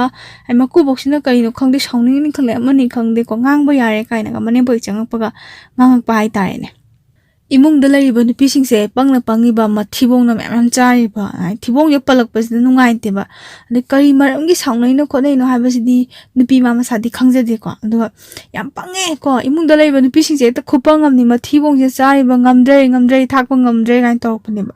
ꯃꯥꯁꯦ ꯌꯥꯝ ꯅꯨꯡꯉꯥꯏꯇꯦꯀꯣ ꯊꯤꯕꯣꯡꯒ ꯄꯟꯕꯁꯦ ꯑꯗꯨꯝ ꯃꯤꯑꯣꯏꯕꯅ ꯅꯨꯡꯉꯥꯏꯖꯗꯕꯗꯣ ꯍꯣꯏ ꯃꯥ ꯏꯃꯨꯡꯒꯤ ꯊꯕꯛ ꯏꯪꯈꯥꯡꯗꯤ ꯇꯧꯖꯗꯣ ꯁꯦꯜ ꯊꯣꯛꯄ ꯊꯕꯛꯇꯤ ꯇꯧꯖꯗꯕꯅꯤꯅꯀꯣ ꯅꯨꯡꯉꯥꯏꯇ ꯂꯩꯔꯤꯁꯤꯗ ꯀꯃꯥꯏꯅ ꯇꯧꯒꯦꯗꯣ ꯏꯃꯨꯡꯗ ꯑꯩꯈꯣꯏꯒꯤ ꯀꯩꯅꯣ ꯁꯥꯒꯨꯝꯕ ꯌꯦꯟꯒꯨꯝꯕ ꯊꯣꯡꯕꯖꯥꯠꯅꯤ ꯅꯨꯃꯤꯗꯥꯡ ꯑꯃ ꯌꯦꯟ ꯊꯣꯡꯕ ꯀꯥꯟꯁꯤꯗ ꯑꯌꯨꯛꯁꯤꯗ ꯂꯣꯏꯅꯃꯛ ꯂꯣꯏꯁꯜꯂꯦ ꯃꯥꯅ ꯅꯨꯡꯗꯥꯡ ꯆꯥꯕ ꯈꯣꯠꯄꯁꯦ ꯑꯩꯈꯣꯏ ꯑꯌꯨꯛꯁꯤꯗ ꯑꯩꯈꯣꯏꯒꯤ ꯉꯥꯡ ꯃꯇꯨ ꯐꯣꯏꯈꯤꯕ ꯈꯣꯠꯈꯤꯕꯒꯤ ꯆꯥꯏꯔꯝꯕ ꯈꯣꯠꯂꯝꯕ ꯀꯣꯜꯂꯤꯛꯁꯦ ꯑꯌꯨꯛꯁꯤꯗ ꯃꯥꯅ ꯂꯣꯏꯁꯜꯂꯒ ꯂꯣꯏꯔꯀꯥꯟꯁꯤꯗꯅꯦ ꯀꯔꯤꯝ ꯍꯥꯏꯅꯕꯁꯨ ꯅꯠꯇꯦꯀꯣ ꯆꯥꯛ ꯆꯥꯔꯤꯉꯩꯁꯤꯗꯀꯣ ꯃꯀꯨꯕꯣꯛꯁꯤꯅ ꯏꯃꯨꯡꯁꯤꯗ ꯉꯁꯤꯗꯒꯤ ꯌꯦꯟ ꯊꯣꯡꯖꯤꯟꯕ ꯌꯥꯔꯣꯏ ꯁꯤꯅꯤ ꯃꯅꯦꯝꯅ ꯇꯝꯕ ꯋꯥ ꯑꯣꯏꯗꯣꯏꯅꯦꯕꯁꯦ ꯃꯅꯦꯝꯅ ꯇꯝꯕꯁꯤꯗ ꯃꯀꯨꯕꯣꯛꯅ ꯂꯧꯕꯀꯣ ꯌꯥꯝꯅ ꯅꯨꯡꯉꯥꯏꯇ꯭ꯔꯦ ꯍꯧꯖꯤꯛꯀꯤ ꯅꯨꯄꯤꯁꯦꯀꯣ ꯃꯥꯁꯦ ꯍꯥꯏꯕꯩ ꯋꯥꯅꯤ ꯅꯨꯄꯥꯁꯤꯡꯗꯨꯗꯤ ꯃꯃꯥꯟꯅꯕ ꯑꯣꯏꯔꯣ ꯑꯃ ꯊꯣꯛ ꯈꯣꯠꯇꯅ ꯑꯗꯨꯝ ꯆꯥꯕ ꯌꯥꯏ ꯈꯣꯠꯄ ꯌꯥꯏ ꯃꯥꯁꯨ ꯅꯍꯥꯅꯤ ꯑꯉꯥꯡꯁꯨ ꯑꯣꯏꯖꯔꯤꯕꯅꯤ ꯑꯩꯈꯣꯏꯒꯤ ꯄꯥꯝꯖꯩꯗꯅ ꯑꯩꯈꯣꯏ ꯌꯦꯟ ꯉꯥꯅꯨꯒꯁꯦ ꯑꯆꯥ ꯃꯤꯗꯤ ꯌꯥꯝ ꯄꯥꯝꯖꯩ ꯆꯥꯗꯕ ꯃꯤꯅꯕꯨꯗꯤ ꯍꯩꯅꯖꯗꯦ ꯄꯥꯝꯖꯔꯤꯕ ꯄꯣꯠꯇꯣ ꯏꯃꯨꯡꯗ ꯊꯣꯡꯖꯤꯟꯕ ꯌꯥꯔꯣꯏ ꯃꯥꯗꯤ ꯏꯃꯨꯡꯗ ꯊꯣꯡꯗ꯭ꯔꯒꯗꯤ ꯃꯥꯗꯤ ꯀꯔꯥꯏ ꯆꯠꯂꯒ ꯆꯥꯔꯨꯅꯤꯀꯣ ꯃꯄꯨꯛꯅꯤꯡꯁꯦ ꯌꯥꯝ ꯅꯨꯡꯁꯤꯔꯦꯕꯀꯣ ꯍꯥꯏ ꯊꯤꯕꯣꯡꯒ ꯑꯃꯨꯛ ꯄꯟꯅꯗꯤ ꯏꯃꯨꯡꯗ ꯑꯗꯨ ꯊꯣꯡꯖꯤꯟꯕ ꯌꯥꯏ ꯑꯗꯥ ꯊꯣꯡꯖꯤꯟꯕ ꯌꯥꯔꯣꯏꯅ ꯈꯜꯂꯦ ꯃꯄꯨꯛꯅꯤꯡꯗ ꯈꯟꯈꯤ ꯅꯨꯄꯤꯁꯤꯅ ꯑꯣ ꯅꯣꯏꯅ ꯑꯩꯁꯦ ꯑꯗꯨꯛ ꯌꯥꯝꯅ ꯅꯨꯡꯁꯤꯗꯕ ꯑꯣꯏꯔꯦ ꯑꯗꯣ ꯉꯁꯤ ꯐꯥꯎꯕꯗꯀꯣ ꯅꯆꯥꯁꯤꯡꯁꯦ ꯅꯨꯄꯥꯁꯤꯡꯁꯦ ꯑꯩꯈꯣꯏꯒꯤ ꯃꯆꯟꯅꯨꯄꯤꯁꯤꯡꯗꯤ ꯃꯌꯨꯝ ꯄꯥꯟꯈ꯭ꯔꯦ ꯅꯆꯥꯅꯨꯄꯥꯁꯤꯡꯁꯤꯅ ꯑꯩꯈꯣꯏꯒꯤ ꯊꯕꯛ ꯁꯤꯁꯤꯃ ꯇꯧꯔꯝꯃꯨ ꯏꯕꯨꯡꯉꯣ ꯊꯕꯛ ꯁꯤꯁꯤꯃ ꯇꯧꯔꯝꯃꯨ ꯃꯆꯥ ꯅꯨꯄꯥꯁꯤꯡ ꯂꯩꯔꯤꯁꯦ ꯑꯃꯠꯇ ꯇꯧꯔꯝꯕ ꯅꯠꯇꯦ ꯑꯗꯨꯒ ꯃꯉꯣꯟꯗ ꯃꯣꯃꯣꯗ ꯅꯪ ꯁꯤꯁꯤꯃꯗꯤ ꯇꯧꯗ ꯃꯥꯗꯤ ꯁꯤꯠ ꯅꯥꯟꯅ ꯇꯧꯔꯤꯅꯦꯕ ꯇꯁꯦꯡꯅ ꯀꯤꯖꯕꯩꯅꯤ ꯈꯪꯗꯦ ꯇꯧꯐꯝ ꯊꯣꯛꯄꯩꯅꯤꯁꯨ ꯈꯟꯖꯕ ꯀꯤꯖꯕꯀꯣ ꯁꯦꯡꯅ ꯍꯥꯏꯔꯒ ꯃꯥꯗꯤ ꯍꯦꯛ ꯍꯥꯏꯕ ꯈꯨꯗꯣꯝꯕꯤ ꯊꯤꯟꯕ ꯑꯣꯏꯔꯣ ꯊꯤꯟꯗꯕ ꯑꯣꯏꯔꯣ ꯃꯁꯥꯅ ꯈꯪꯕ ꯊꯕꯛ ꯁꯤꯠ ꯅꯥꯟꯅ ꯍꯣꯠꯅꯖꯔꯤꯅꯤ ꯑꯗꯨꯒ ꯏꯃꯨꯡꯒꯤ ꯀꯔꯤꯗ ꯁꯣꯏꯈꯤꯒꯗꯒꯦ ꯈꯣꯠꯈꯤꯗꯒꯦ ꯈꯜꯂꯤꯕ ꯃꯥꯕꯨꯅ ꯄꯥꯝꯖꯕ ꯈꯤꯇꯪ ꯍꯥꯎꯋꯤ ꯈꯟꯖꯕ ꯍꯦꯟꯖꯥꯡꯗꯣ ꯄꯤꯖꯅꯤꯡꯗ꯭ꯔꯕꯅꯦꯕ ꯑꯗꯣ ꯃꯆꯥꯅꯨꯄꯥ ꯀꯣ ꯍꯥꯏꯕꯗ ꯏꯟꯗꯦ ꯁꯨꯡꯂꯧ ꯂꯧꯗꯦ ꯁꯤꯃ ꯇꯧ ꯍꯥꯏꯕ ꯀꯥꯟꯗ ꯁꯨꯡꯌꯥ ꯌꯥꯗꯦ ꯃꯥꯏ ꯃꯆꯥꯁꯤꯡꯁꯦ ꯃꯄꯨꯔꯣꯏꯕ ꯑꯣꯏꯒꯦꯔꯥ ꯑꯃ ꯑꯣꯏꯒꯦꯔꯥ ꯑꯗꯨꯝ ꯀꯩ ꯍꯥꯏꯅꯤ ꯊꯧꯔꯣꯏ ꯇꯥꯗꯦꯕ ꯇꯁꯦꯡꯅ ꯑꯗꯨꯝ ꯃꯆꯥꯅꯤꯅ ꯄꯤꯖꯅꯤꯡꯉꯦꯕ ꯈꯦꯠꯅꯕꯁꯦ ꯑꯗꯨꯛꯀꯤ ꯃꯇꯤꯛ ꯂꯩ ꯑꯗꯨꯒ ꯅꯣꯡꯃꯁꯨ ꯃꯆꯥꯅꯨꯄꯥ ꯉꯁꯥꯏ ꯃꯅꯥꯎꯅꯨꯄꯥ ꯀꯩꯅꯣ ꯇꯧꯕꯁꯦ ꯈꯤꯇꯪ ꯋꯥꯉꯥꯡ ꯁꯥꯉꯥꯡ ꯐꯖꯗꯕꯁꯦ ꯁꯤꯁꯤꯒ ꯃꯅꯦꯝꯁꯤꯒ ꯈꯟꯅꯔꯛꯄꯖꯥꯠꯅꯤꯀꯣ ꯃꯃꯥ ꯃꯆꯥ ꯈꯟꯅꯕ ꯆꯥꯛ ꯂꯥꯝꯕ ꯈꯣꯠꯄ ꯑꯗꯩ ꯉꯁꯥꯏꯒꯤ ꯅꯨꯄꯤꯁꯤꯗꯤ ꯃꯥꯗꯤ ꯆꯥꯛꯈꯨꯝ ꯆꯪꯕ ꯌꯥꯗ꯭ꯔꯤꯉꯩ ꯃꯩꯅꯤꯡ ꯀꯨꯝꯃꯤꯉꯩ ꯇꯥꯏꯃꯤꯡ ꯑꯣꯏꯕꯅꯤ나 ꯑꯉꯥꯡ ꯆꯦꯟꯕꯅꯤꯅ ꯃꯉꯣꯟꯗꯗꯤ ꯇꯥꯏꯅꯕ ꯌꯥꯗ꯭ꯔꯕꯅꯤꯅꯀꯣ ꯆꯥꯛꯇꯣ ꯊꯦꯡꯅ ꯊꯣꯡꯕꯖꯥꯠꯅꯤ ꯃꯅꯦꯝꯄꯣꯛꯇꯨꯗꯤ ꯑꯗꯨꯝ ꯀꯨꯁꯤꯔꯥꯁꯤ ꯇꯧꯕꯅꯤꯅ ꯑꯗꯨꯝ ꯊꯦꯡꯕꯁꯤꯗ ꯃꯃꯥ ꯃꯆꯥꯁꯦ ꯈꯟꯅꯔꯛꯄ ꯑꯗꯩ ꯍꯧꯖꯤꯛꯀꯤ ꯅꯨꯄꯤꯁꯤꯅ ꯑꯃꯨꯛ ꯃꯥꯅ ꯉꯝꯕ ꯈꯔ ꯍꯥꯏꯇꯥꯔꯦꯅꯦ ꯏꯃꯥ ꯑꯩ ꯀꯔꯤ ꯃꯇꯦꯡ ꯄꯥꯡꯉꯛꯎꯒꯦ ꯀꯩꯗꯧꯔꯛꯎꯒꯦꯅ ꯆꯪꯉꯒ ꯑꯦꯟꯁꯥꯡ ꯁꯦꯝꯃ ꯂꯩꯉꯩꯁꯤꯗꯅꯦ ꯃꯆꯥꯅꯨꯄꯥ ꯈꯠꯅꯔꯒꯅꯦ ꯍꯧꯖꯤꯛꯀꯤ ꯃꯅꯦꯝꯁꯤꯅꯅꯦ ꯃꯥꯅ ꯑꯣꯏꯅ ꯍꯧꯖꯤꯛꯀꯤ ꯅꯨꯄꯤꯁꯤꯗ ꯇꯥꯏꯅꯕꯤꯔꯕ ꯍꯥꯏꯇꯥꯔꯦ ꯉꯝꯗ꯭ꯔꯦ ꯅꯨꯄꯤ ꯅꯣꯏꯒꯤ ꯁꯦꯕꯥꯅꯦ ꯑꯩꯅ ꯇꯧꯒꯗꯕ ꯅꯠꯇꯦ ꯇꯧꯕ ꯉꯝꯗ꯭ꯔꯦ ꯈꯣꯠꯇ꯭ꯔꯦ ꯉꯥꯡꯈꯠꯂꯛꯄꯁꯤꯗꯒꯤ ꯍꯧꯖꯤꯛ ꯅꯨꯄꯤꯁꯤ ꯃꯥꯁꯦ ꯄꯤꯡ ꯂꯥꯎ ꯁꯥꯎꯔꯝꯗꯕꯗꯒꯤ ꯀꯩꯅꯣ ꯃꯆꯥꯅꯨꯄꯥ ꯈꯠꯅꯔꯒ ꯃꯆꯥꯅꯨꯄꯥꯅ ꯆꯥꯛ ꯂꯥꯝꯃꯦ ꯍꯥꯏ ꯅꯪꯅ ꯆꯥꯛꯇꯣ ꯂꯣꯏꯁꯤꯟꯗ꯭ꯔꯒ ꯅꯪꯒꯤꯗꯃꯛꯇ ꯃꯇꯦꯡ ꯄꯥꯡꯕ ꯆꯥꯛꯁꯪꯗ ꯆꯪꯉꯛꯏꯕ ꯑꯩꯕꯨ ꯅꯪ ꯑꯗꯨꯃꯥꯏꯅ ꯉꯥꯡꯉꯗꯤ ꯃꯤꯑꯣꯏꯕꯁꯦ ꯁꯥꯎꯅꯤꯡꯕꯅ ꯀꯩꯅꯣ ꯏꯃꯥꯅ ꯉꯥꯡꯕꯤꯔꯤꯗꯨꯕꯣ ꯏꯃꯥꯅ ꯉꯥꯡꯉꯤ ꯋꯥꯗꯨꯕꯨ ꯆꯨꯝꯃꯤꯕ꯭ꯔꯣ ꯑꯩꯅꯉꯁꯤ ꯀꯩꯗꯧꯈ꯭ꯔꯒꯦ ꯈꯣꯠꯈ꯭ꯔꯒꯦ ꯑꯩ ꯃꯇꯦꯡ ꯄꯥꯡꯕ ꯆꯪꯉꯛꯏ ꯏꯃꯥꯅ ꯑꯩꯉꯣꯟꯗ ꯑꯣꯟꯁꯜꯂꯛꯏꯁꯦ ꯀꯔꯤꯅꯣ ꯁꯤꯅꯤꯗ ꯃꯥꯁꯨ ꯈꯨꯝꯃꯦ ꯑꯗꯩ ꯃꯅꯦꯝꯅꯁꯨ ꯍꯥꯏ ꯑꯣ ꯅꯪꯗꯤ ꯅꯕꯨꯛꯇꯣ ꯐꯠꯇꯕꯅꯤꯅ ꯐꯠꯇꯅꯗ ꯈꯜꯂೋ ꯅꯪꯉꯣꯟꯗ ꯍꯥꯏꯕ ꯅꯠꯇꯦ ꯈꯣꯠꯇꯦ ꯑꯩꯉꯣꯟꯗ ꯍꯥꯏꯕ ꯅꯠꯇ꯭ꯔꯗꯤ ꯀꯅꯥꯗ ꯍꯥꯏꯔꯤꯅꯣ ꯁꯤꯅꯤ ꯅꯨꯄꯤꯁꯤꯁꯨ ꯑꯣꯟꯈꯠꯂꯦꯀꯣ ꯃꯥꯁꯨ ꯈꯨꯝꯃꯦ ꯏꯒ ꯈꯦꯡꯒꯠꯂꯛꯄ ꯃꯇꯝ ꯑꯣꯏꯕꯅꯤꯅ ꯈꯨꯝꯒꯠꯂꯛꯑꯗꯤ ꯅꯥꯇꯩ ꯆꯥꯗꯅ ꯈꯨꯝꯕꯤꯗꯣ ꯁꯥꯎꯒꯠꯂꯛꯑꯗꯤ ꯏ ꯈꯦꯡꯒꯠꯂꯛꯑꯗꯤ ꯀꯌꯥ ꯐꯥꯗꯕꯁꯦ ꯋꯥꯕꯅꯦꯕ ꯑꯋꯥꯏ ꯑꯈꯨꯝ ꯇꯧꯔꯒ ꯈꯠꯅꯔꯦꯀꯣ ꯑꯗꯩ ꯃꯅꯦꯝꯄꯣꯛꯁꯦ ꯑꯃꯨꯛ ꯂꯩꯊꯣꯔꯛꯄ ꯑꯣ ꯅꯪꯉꯣꯟꯗ ꯍꯥꯏꯕ ꯅꯠꯇꯤꯌꯦ ꯍꯌꯦꯡ ꯂꯥꯛꯀꯗꯧꯔꯤꯕ ꯏꯃꯧ ꯅꯨꯄꯤꯗꯣ ꯑꯗꯨꯗ ꯍꯥꯏꯖꯕꯅꯦ ꯁꯤꯅꯦꯕ ꯑꯗꯩ ꯅꯨꯄꯤꯁꯦ ꯁꯥꯎꯔ ꯃꯥꯅ ꯑꯃꯨꯛ ꯈꯨꯝꯃꯦ adu oradine lakadaba namong nupido ko nacha nupang saigi mama masa khanagibadugi nupi da tare lakadoriba luhongdriba nupi du da oradi mayum da chala ngaungera phone da ngaungera nganghoro kai noi na aingonda ai nakta da leka dong ngangi si bo hota ba ngamjadre noi myam changdana dom aingonda da ngarang ngangi si ai khangba ngamdre hai ma saure bo ko adishu ngangnare khara ngangnare adagi hai business chak se ko henjang se ima thongge haibro ai thongo haibro kai ma ju ka sai changbai hai ya de do khande sauning bagi haiba mane box nam khume thoning dani thongunu adubu wahang ne aingonda hangi ai thongge kai to thong horo hai ma thana ma thongalom thob jane saraga phinga pai ma thongalom da thoe ko changdre ma je changdre dum lei badagi di mapure base thaba khale mapure thaba khala badagi ma mapure bada paw tamde ko mapure bada imung dum leira ma jan ta ma se sauning bai kai ko di hai sorok tu leira ga ma se kitang ingdare har kan changang pakkan sida kamai to ge da ko mani box na karim da saw da ba saranga chak charo sila o sine mapuroi bana imung da lai ma tam da di ko masa ga se hoi luna to bi na masu ga se lakna da na ko noi masu du budi nung shiram ni ko aduga mongona ngang da na saidana kya tawde mapura bek chakhiba ga dum timing phang bada dum usit taba thoi da ba sai tawbudo taseng na ahal ni na moina singbam helam gani duna amna kok sana ba haibudo angang du da sana bai tar hoji pis angang khroi bena sana ba jani da de ma sauning ma so angang ni chak chai ni sajik chawa na tam da khangi ni dana khomme ma ju wangkhat na khoje khara wangkhat na hai khara wauna ai chak chaning de sinin chak chaning de khomane box nang makha tare phaning dana khara ngang babu khara ngang na sakna babu adumaina dum marom thami kholi kamai lemina doino khotuino kainaga yam ingna tamla kitang khonje bolum je ga laithara ngang pa jane nupi samaje phingkale ko ngasai ngang ai ba khondo dumai ngang pa kaidoge kaidoboino noina haujita khon taptha sanai do dumai taptha sana kanu ngasai ngang ba dumai na chanu ba la kana ngangu ya do noi mayam na ko ta sena manau pa no ro maku bong no ro sai mathibong pan ba de nungai ta myam se ma se numiste loina phongdo eba ko adegi mama na tawri ba kholi ba noi myam changdana engoda nei bodo ngang bodo sak bodo ai thakse net na ngang myam do ji ai nu pa se la e na chanu pa la e na chanu pa lei ba matam na noi myam na ngang ba khondo dumai na engoda ngang ba ke doge ai na chak chaning da habje kyam kai rage ai mi boi da sahol laga khoido khore je ba thilal laga chaksa je law hai je kana ya ning durige chabiro ima hoi do loi chabiro ko lukha to thambira mo ai phengjarage mazu khomme baba ali mapure bese je dum khange ko khangbani na hoi parjo badu mi matu ni na tra matu mi chang chang jade hai na khona dana khara sauna khona dana tawe sauna khona ngana khona tawe de yung nonga laga hai tai nonga laga mapure bese na thabak chathokre mi chatya da bani na ko sai dum mani boxin dum ngang bai tai ngara ngang gi dung si mu pop thok bai ra do dum ngang le bi do mai ngang ni imungi nga thumje si se leite khote haiga dabse nupi se ma se yamna kijaye boko matam du da private job ni magi mapuri ben tori se samna tangi lising nipang khak chai hai tha gi ko lising nipang khak phangjaba si da station loan amuk lo hai loan gi khar kak thokraga yaw de ba ko yo kari no dog du je kaim ko na ra mo de anga kai ka yaw salak pa ga de sida khoi ngai thum morok si di ka taw hingkol da khar pan ma dum thonga ga su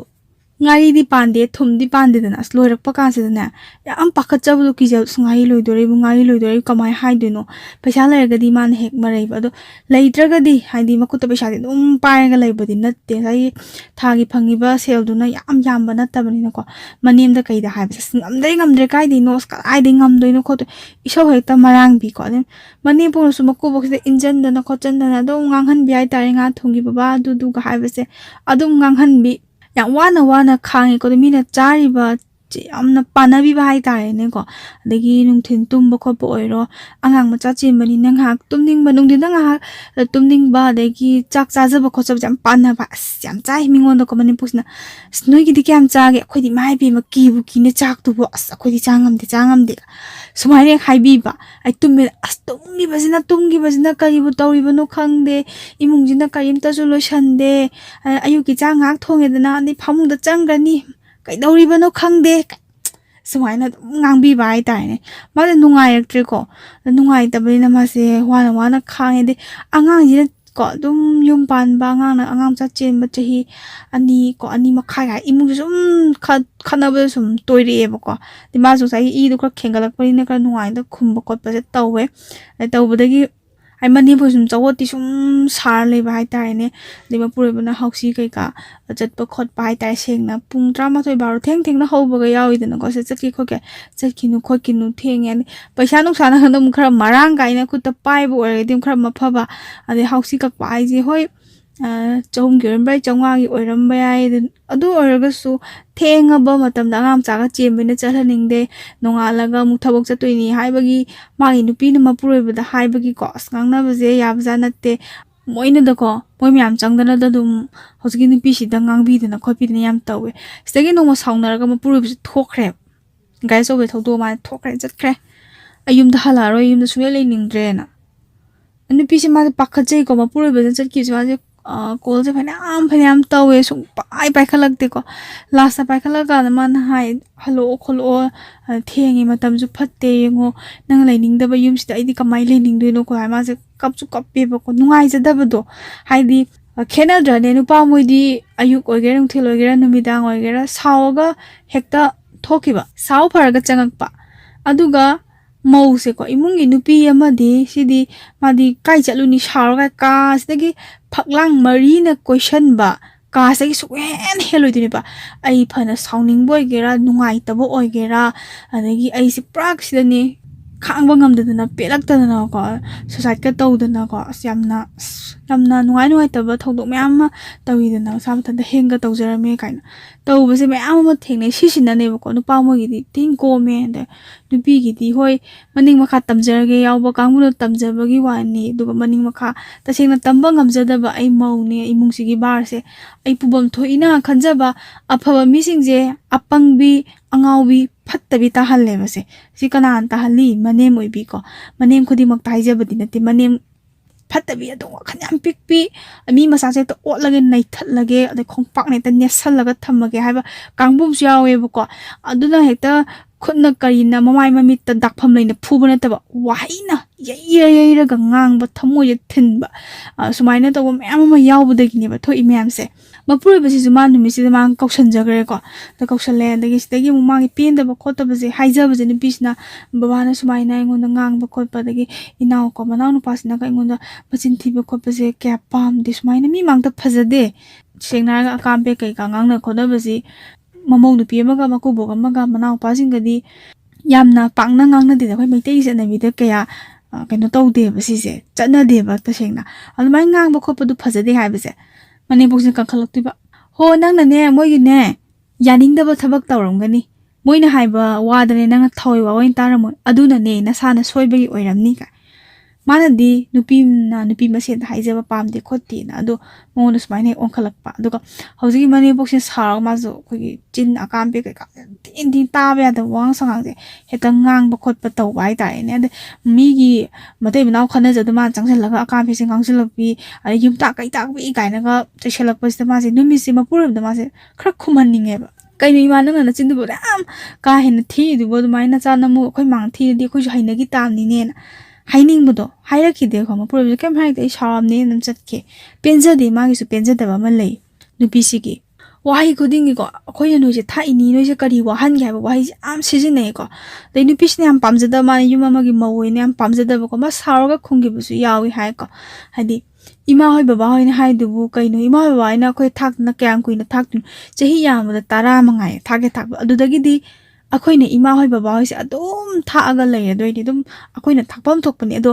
ima hoi baba hoi na akoi thakpi na thibong kai ka palaga ngangi do hayeng wai ima hoi baba hoi akoina thakla kan akoina palaga ngangadi ima hoi nungai ga drasini ma zu khomme ko bajana khomma kan se dum kitang dil lat le hai thibong kai ka pan ba khol ba je kitang lat le hai ba nupi se suma su mayum dagi sawa phangak ta na ko yam laira ba imung dagi hoi hosiki ma nupa mem si da khra nungai le ko su nacha de ta singna khenai ko mama da su haire da na ko nupa mem nupi mem se khra khenai moi rong gi na hosiki nupi mem si da khra hena ling be helini ba mayum dadi ingka ko matam ni chaning aw chajara ga nupa mayum si da na kai sai gi sebo matam da sebo ta sabi sauri matam sauri da sabi mayen matam da mayen da sabi yende matam da yende da chabi do khang ba ta singna ma je henjang su haiba ki bagi adu chara kan mi gi chai kholi kaina pan ba je nungai je da ba jane adagi khena ba tham bagi chang abu go sai gi adagi khenaba thambagi changa bu ko ngasai gi khoi gi manau nupa ko pakhang am leidena ko pakhang sida koi ba nupi se si se yam thagat bai tai mama na as nanau nupa na koi ba nupi du dine as phagre singbana thabai inkhang se se na loishali mungi sium koi ba haidori mi gi ne aktang potha jaringai timing thabai inkhang ga loiraga nupi sina potha jaringai timing sine changjala ga tamdoi ba mane poksina usitrini khangde karem nai ni khangde ko yamna kai hai ni nokning mo ngam ni siju lawdriba migi machani ngol do yam phai ye adum thagat badu ma su tumin adum tai hoine phai hai di asyam phai nungai ni phawa mi already ka ma su dum khumning da dum khumgi pharam ba su go jinu kai khan badi khan gi bu ko adu amu su khal yam phattabi ram di phani nang yam phani nang kai na ga thamoi da khan badu adum ti khan gi masanu pa si ga hojiki masanu pa na koi ba nu pi se si je khanare ga tabis da ko asmana haidi ni bu ko as saunare kari saunai jane imau nu pi do wa achapot ka se khara puraga themudra di yaro sphabani ne kai ga sumaina hek hai ba hojiki nu pi se madi taning da ban loir bai tare ne adagi mapam chapasi su kaya haude ko manem amana mapam na chapada mamau nu pi ama se punai dana ko ne pu bu sai pu dab sai do puna ba ga yaw ba ka se ma si chachi ko si nong ta hai de deba karma ama chat pa kanda dum mathanda dum lo shila ga fa dum chat ki bi do lo shalo kanda phajaro habi mong da chalu siro nang chaning bro ai pe lo shila chalu siro ga hai mi so angang wa ko ga su khangi ni kai nu ma ji puning de heda hoi ai lo shila age ga gorong sila ga lo shila ga ina ga tra ba yani da hai mathanda pepe chaki ma dinga sai mapam da mamau nu pi wari do tammi boire imau nu pi adu tawi ada tawi yam singba manem ni mamau nu pi phatte ne mapam da tammi hingbu hinga din jan ni thengnari myam je adagi sona kan mapam da gi ahalam kitang na puta mi na hai bu do lakanu ko na pam daga deba karma thokpada namau nu pi du ama khakta sungai ri adu bu puda bi daga lai du bu noi tori du mi mang da phajari bro nu sina di ta iro ka hai badagi ubai te na ga chat pase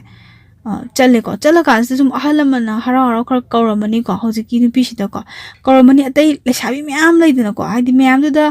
adum pau seng sai mani boxna phatana tamjan barina ma lakpa da thoi to bi da manem gi mapam sida ko kuruk ko mangona yenga leibi ko smai wari dum sana da sini mau se phatte hanni du to hanni ka ma su khangi ni mangona yeng e mai wari sane hamse mana angawi dongna seng na har ga manengi mapam da chalaga manen du harau le mi non ha ga da manen na mai thokom lai grani manem gi mapang gi mi jing da moi gi mama gi kai macha jing mo kuruk yeng ko ma nungai ba na te da chaning bo su phau de ma je askari nungi chalu bano kaina khalle ade sidagi mu manau pana koi banu pi se si je khanara bajani khanai sina sai moi imungi manungi wari se khar khang bajani ada khang basida moi magi mo to je khang mai ni khang de amai ni khang de nupi du ka lap thok na kra bai tai ne lap thok na ga basida koi manau nu pa sina changa aga mama asda khanai nangi maram da somai hai re ei koi nei banu pi du na nang mai hai to khanara ba ko ada khanara ga hoji nu pi se ma de kem hai de ade mi wai da su yauksalu de mi dai moi gi de kya tor khondana da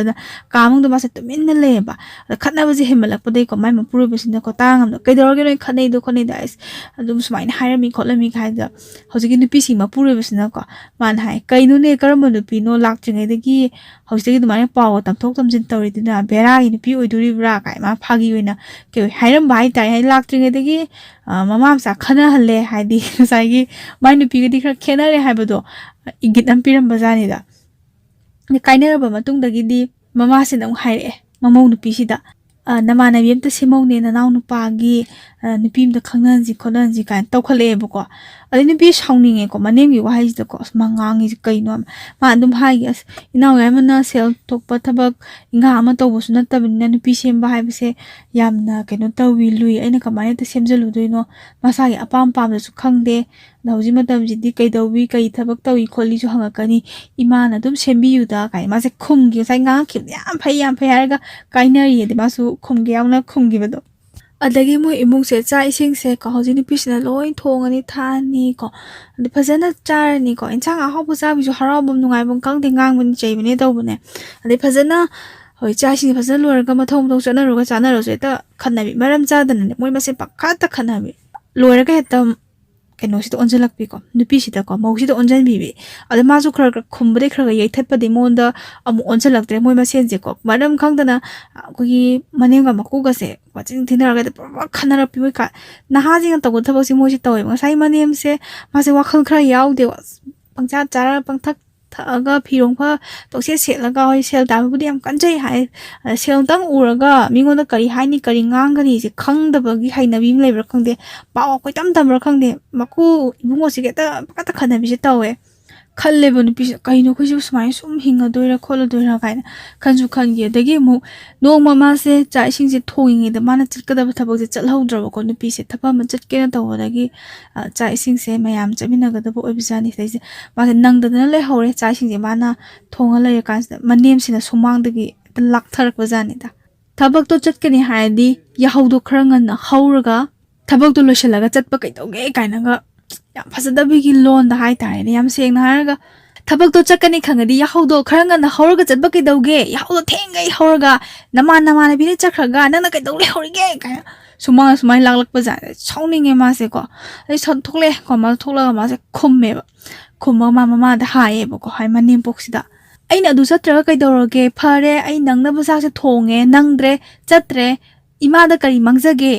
ꯑꯩꯅ ꯆꯠꯇ꯭ꯔꯒ ꯉꯁꯤ ꯆꯠꯇ꯭ꯔꯒ ꯑꯩ ꯁꯤꯔꯗ꯭ꯔꯣ ꯏꯃꯥꯅ ꯑꯗꯨꯃꯥꯏꯅ ꯉꯥꯡꯉꯤꯗꯣ ꯀꯩꯅോ ꯑꯩ ꯌꯥꯍꯧꯁꯦ ꯀꯌꯥꯃꯨꯛ ꯌꯥꯝꯅ ꯊꯦꯡꯅ ꯍꯧꯈ꯭ꯔꯒꯦ ꯏꯃꯥ ꯏꯕꯦꯝꯃ ꯀꯥꯏ ꯃꯥꯁꯨ ꯈꯨꯝꯇꯠꯂꯦ ꯈꯪꯕ꯭ꯔꯥ ꯂꯩꯀꯥꯏꯒꯤ ꯊꯪꯅꯔꯤꯕ ꯑꯩꯈꯣꯏꯒꯤ ꯍꯤꯡꯒꯣꯜ ꯅꯨꯡꯁꯤꯗ ꯇꯥꯔꯒ ꯃꯧ ꯃꯌꯥꯝ ꯑꯃ ꯂꯩꯕꯅꯤ ꯃꯣꯏꯅ ꯑꯩꯁꯦ ꯀꯔꯤꯅꯦꯅ ꯈꯟꯗꯧꯔꯤꯒꯦ ꯏꯃꯥꯅ ꯑꯩꯉꯣꯟꯗ ꯌꯦꯡꯉꯤꯕ ꯃꯤꯠꯌꯦꯡꯗꯨꯕꯨ ꯀꯔꯤꯅꯣ ꯀꯥꯏ ꯃꯥꯁꯦ ꯕ꯭ꯔꯦꯡ ꯃꯥꯁꯨ ꯈꯨꯝꯃꯝꯃꯦꯕꯀꯣ ꯃꯥꯁꯦ ꯃꯅꯤꯡꯂꯣꯝꯗ ꯆꯠꯂꯦ ꯃꯥꯏ ꯃꯄꯨꯔꯣꯏꯕꯁꯦ ꯃꯅꯤꯡꯗ ꯂꯩꯕꯖꯥꯠꯅꯤ ꯂꯩꯔꯒ ꯃꯥꯒ ꯍꯦꯛꯇ ꯃꯄꯨꯔꯣꯏꯕ ꯇꯥꯅꯕ ꯍꯦꯛꯇ ꯃꯅꯤꯡꯗꯒꯤ ꯃꯥꯁꯦ ꯂꯥꯎꯔ ꯉꯥꯡꯕ ꯍꯥꯏꯗꯤ ꯁꯥꯎꯅꯤꯡꯕꯒꯤ ꯀꯩ ꯍꯥꯏꯅꯤ ꯈꯔꯒꯁꯨ ꯈꯨꯝꯕ ꯍꯧꯒꯠꯂꯛꯄꯒꯤ ꯈꯨꯝꯃꯦ ꯃꯥꯁꯨ ꯐꯖꯅ ꯑꯗꯨꯝ ꯑꯗ ꯏꯃꯥꯅ ꯁꯨꯃꯥꯏꯅ ꯉꯥꯡꯉꯤꯁꯦ ꯌꯥꯕ꯭ꯔꯣ ꯑꯩ ꯉꯁꯤ ꯌꯥꯍꯧ ꯀꯌꯥꯝ ꯊꯦꯡꯅ ꯍꯧꯔꯒꯦ ꯍꯥꯟꯅ ꯍꯧꯕ ꯇꯥꯏꯃꯤꯡꯗ ꯍꯧꯕꯅꯤ ꯆꯥꯛ 이ꯁꯤꯡꯁꯦ ꯍꯦꯟꯖꯥꯡ ꯀꯩꯀꯥ ꯂꯥꯡꯕꯗ ꯊꯦꯡꯉꯤꯕꯅꯤ ꯏꯃꯥꯅ ꯁꯨꯃꯥꯏꯅ ꯁꯨꯝ ꯉꯥꯡꯉꯤꯁꯤꯕꯨ ꯀꯩꯅꯣ ꯇꯁꯦꯡꯅ ꯁꯨꯃꯥꯏꯅ ꯁꯨꯝ ꯉꯥꯡꯉꯤꯁꯦ ꯑꯩ ꯑꯃ ꯎꯁꯤꯠꯇꯕꯁꯦ ꯅꯪꯁꯨ ꯎꯁꯤꯠꯇꯦ ꯍꯥꯏꯕꯒ ꯆꯞ ꯃꯥꯟꯅꯩ ꯇꯁꯦꯡꯅ ꯑꯩꯒꯤ ꯏꯃꯧ ꯅꯨꯄꯤꯗ ꯉꯥꯡꯉꯤꯁꯦ ꯏꯆꯥ ꯅꯨꯄꯥꯁꯦ ꯀꯩꯁꯨ ꯂꯩꯇꯦꯅ ꯈꯟꯕꯅꯦ ꯑꯗꯨꯒ ꯂꯩꯀꯥꯏ ꯃꯌꯥꯝꯁꯤꯅ ꯇꯥꯔꯒ ꯅꯪꯒꯤ ꯅꯨꯄꯤꯗꯣ ꯑꯩꯈꯣꯏ ꯌꯥꯍꯧ ꯊꯦꯡꯉꯤ ꯑꯗꯨꯅꯤ ꯑꯗꯥꯅꯤ ꯍꯥꯏꯔꯒ ꯅꯨꯄꯥꯁꯦ ꯀꯅꯥꯅ ꯎꯁꯤꯠꯄꯤꯗꯧꯔꯤꯒꯦ ꯑꯗꯨꯒꯤ ꯕꯦꯕꯥꯔ ꯑꯃꯁꯨ ꯊꯝꯗꯦꯕ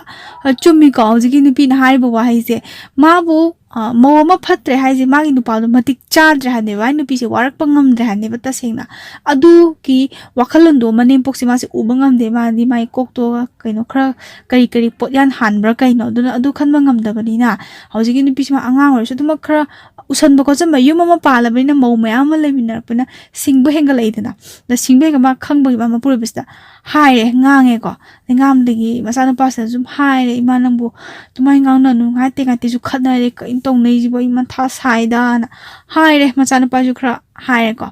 nupi se ma se sauning mana ma se mai je fazna haure ko nupi se adegi amana tokthorpa amana oge amana tokthorpa tabuse ma se amata pendre ba man hai ma gi ma pure besta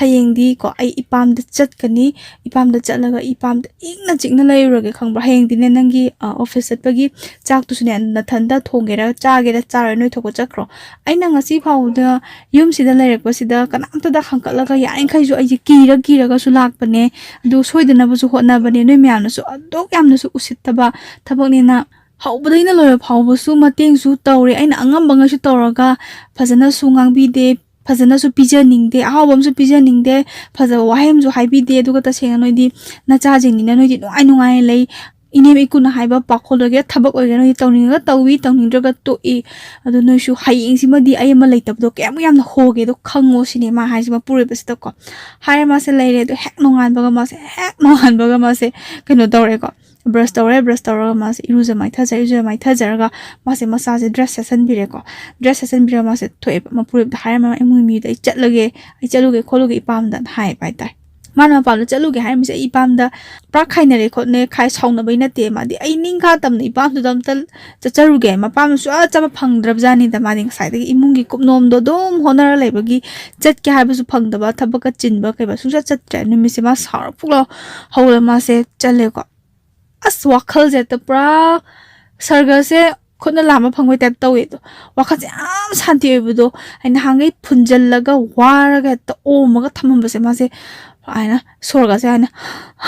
kai honjok pai tap ta khanjaba do khama se auto donga chatle chala macha si am harawe macha su pi bani ko macha ga ma ga yam nungai ba sangsar ma da leijaba to ko ningkha tambagi nungai ba ma phangbo do ai chingman ga se khara lei ma chingman ga se uraga pukning ga se ta ing law bu do ko ai pen da ba ma phongdo ma ga isa gi aning ba apam ba ma da yana khong thang dor pagi nungai ba ni da ma na phangjari se ma se mogi baba se na ko phone tong na re da lawba la em baba se na ko mai baba se da ma na hai se phata wa ka chu thodok pai de chu nu sum la ke to ne adi ma pam se na ka mai to ge de yum se kan na sa ka le moi de ama thak ka haigat pe ko thabak chilli ko li ne hai ba amu khan di khale ko nu pis na ai na mu chal thabak se ko ba mu la ka ni ko moi di me man tasina ga me man kya ta ba na te mani ma ku se yau do di kai da ni na ima ipa gi icha se so ka ni kham ni man baba indom chai doi thin bi dom chai doi na le ro mi am lai bani na ai lakpam nungai bam su khang roi en hai ko ma pa se to ko ma pa da ma pau se kya tam de ba ai tam ba ikai ja ba do ikai ja ba da gi mandom jagi mayum yo phatri ngai da gi hai ta sai ma pa na ga parking da ngai am jing auto to ngai timing se gi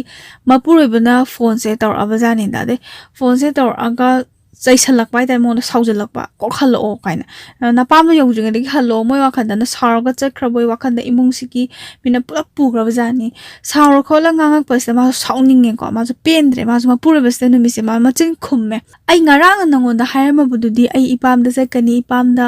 ngasi gi nu mi si ma di lai ra ge enchang a haw ba ko enchang charam charaga ai santi da lai ra ai lak ken hai du di nu pa nang na sauning ga na hekta imu da ke thoki ba thokning ma matam da thoki ba chaning ma matam da chakhiba halakning ma matam da halakpa duga nang na chali du di karai da no kari da no hai ba su khang de duga ai na chali si dei hair mi da na ai su ngasi de santi da nei chali ai santi phange na chat bane khop ne ma se sar ma chin je khumme khumma khama se phone je kak thakre ko no mi se ma dum kaini chahi ani hum phunjal laga thamak po to pe da ma pure besta phong do e ba sauraga segi ma se mandom cha gi mayim se mai baba sna thinbira me thinbiram ni mandom cha ne am thaja dana la e kai dore ka mai to bu no hai ka sa se hai dia da ba kitang maru e ba do khra hai re itha thasan lak pa gi maram se anda loina mak ti ma se tam dia da ba khra ka tam me da ikoi da na mabung si namu call tore mangon da de mabung ga ma ga sem tor khonda na ba natte hoi kitang koi tak na chache ko mabung ne am lu na tawe angang ni na ko ma na no yum pa thor kitang kaini machimna oibagi nungsi bu di dum leijara ga su kitang koi jabim lai dai le mabung si na hai e be ma nang kamai ta ulu khopun a som dagi ko noi gi yumlom dagi phone tore ine ado moina su nang se yam nungsi hai di aphaba rom da phaja na hai bi bu to ko mabung si na ado moina kitang wa hai do kitang soi gre khot gre hai ado do mai to ba hongna de kamai to bu no nang na kari khali ba hai numi se mabung ni je nungsi re ba ko ibung si na su phajana hai bi ra ko da mangon da de ma di kitang koi de na paw do tamja dra ba ko man hai ai adu mai na sauna ba gi lak pa na te da sum lak ta su koi re chak charam char kholaga ingna tap na han gen taw ne hai mabung se khange da sona ka ni paw sloi hai ra bjani da mabung si na phare nang ada lai ro horen ai lo bala oro nang bon hai mabung si na ko anu pis na khumme yani da ai dum cha ne gi dum hallage kholage na adu mai na hai ra ga ma se mabung si ga ko phone se thamna re de thamna badagi sona ka di lebam su kang drab jani su kang de mapura bis dum phone tawra e lo bala aura kholura na ma la ka noi thilala ge na hai ga ma se thilala ga ma se mayum da change ko changwa ka se ma se karim ta kanam ta hai te numisi da hai ra ga di ma se to mane mo gera maku gera handagi mapura bo gera manau nu pa gera ma se hai rak pa ma da dum ai khumma ge na lai ma se ta se na khumma ge lai re ba kanam to kem ta hayak te nungala ga ko magi tobom tok ma thau chak chan taw ye de sidai sidai mane bu chak mai taw ge kyam karan phu ge da ko hadi kitang ngang sauna khona taw bagi ko dro taw san bu di ma je kitang khau tak chana bagi mai taw tok taw dum le bisne adum phajana hayar base ko gi mingon da khailak pa do nanem na ku da kau ngang taw ne adu taw ne ada taw ne mingon nom paw se adum tam mane bok se pra kai nong gi bera ne ma se wa khan je phajana khalira khandira thong maram khang ban natre dei mapang gi mi la e paw koitam tam bi man taw ri se khang bra adu gi paw do ma su saw da na khot na ko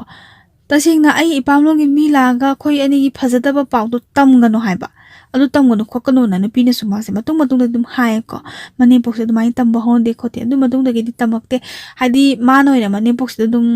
adu to go no phatte da ta go mane wa na mamo da ta ka da se mamo ma noi na ta ga lai ra ba adu ga mu ma gi nungai ta ba ma har ko ne pi si gi ngasai gi manem se ma di mabung mawpaga khara dum yanadaba jani yanadaba wari dum tai ada mabung mawpana thoi waidaba de mabungjing manam majing na thoi waidaba gi mongse khangbani na khoi nang na pamda chalido adu pu ada pu kaina ko pibadi na taba sel na ko mina usit kiro adu ada wahai duna dum khangbai tai nang se nabung na majing na phajana ni thinungai tobide napamga yanadaba nang na ai maram du da napam du da ai se phate na sando iriba ima nangi kok se karamba kok no sini nupi sina hai se khalli se ko gyan se dugi madik ta da wai tare ne karamba mino khangde du de adagi nupi sina hai se imungi thabak ama mateng pangna badai ta imungi kumnom se chak thongba phi suba kol lik wairam se khogi nupa ero nupi gero sinje nupa gi sin or su hingon suba kai ka su angam ba mateng se pangna bana phayeng khale moi imungi oini nupa se karim yawda nupi thabak nga tani loi lang thomba khuzai do dum taramaga sulam yai uppaga taramasu loksalaga chaksangbaw thamjambai wakhalam laitaba morado longamaga su longjen birambai wakhal laite morado suring kha tarasu adagi khumba pibe wakhal se karim laitaba dum nupan habis dum chatpasi mo mo tose hojigi nupi sina mana yaning de ko magi macha sing de mana tambi gani hai ko macha nupa da maruina macha nupa da ko man esi sumaina tawse phatte imungi angam ba mate se loina pangsinaraga phajana khatna daina chaina dana ingna santi da hingbase magi oina pamje ba tuga mana dai imung sina khoi henjang ahawbam chaba adagi hawtabam charagera adu phajana labinara base pudu reta hini no yani khangdangai mani mako chita khatnaba khotnaba machin makha thiba yamna yumbalon se onaba se sise mana yamna pamjade aduga magi haktaktadi phajana aphabarom mana ngamjaba khradi dum semdokjage na thambirai pare ai wari se ngasi gidi sida loshinjarage soiki lankiba wahai wata chitha hopa dagi henjan giba ko wahai wata phajadaba yawrasu mayamda ngakpiu haiba wafam thamjari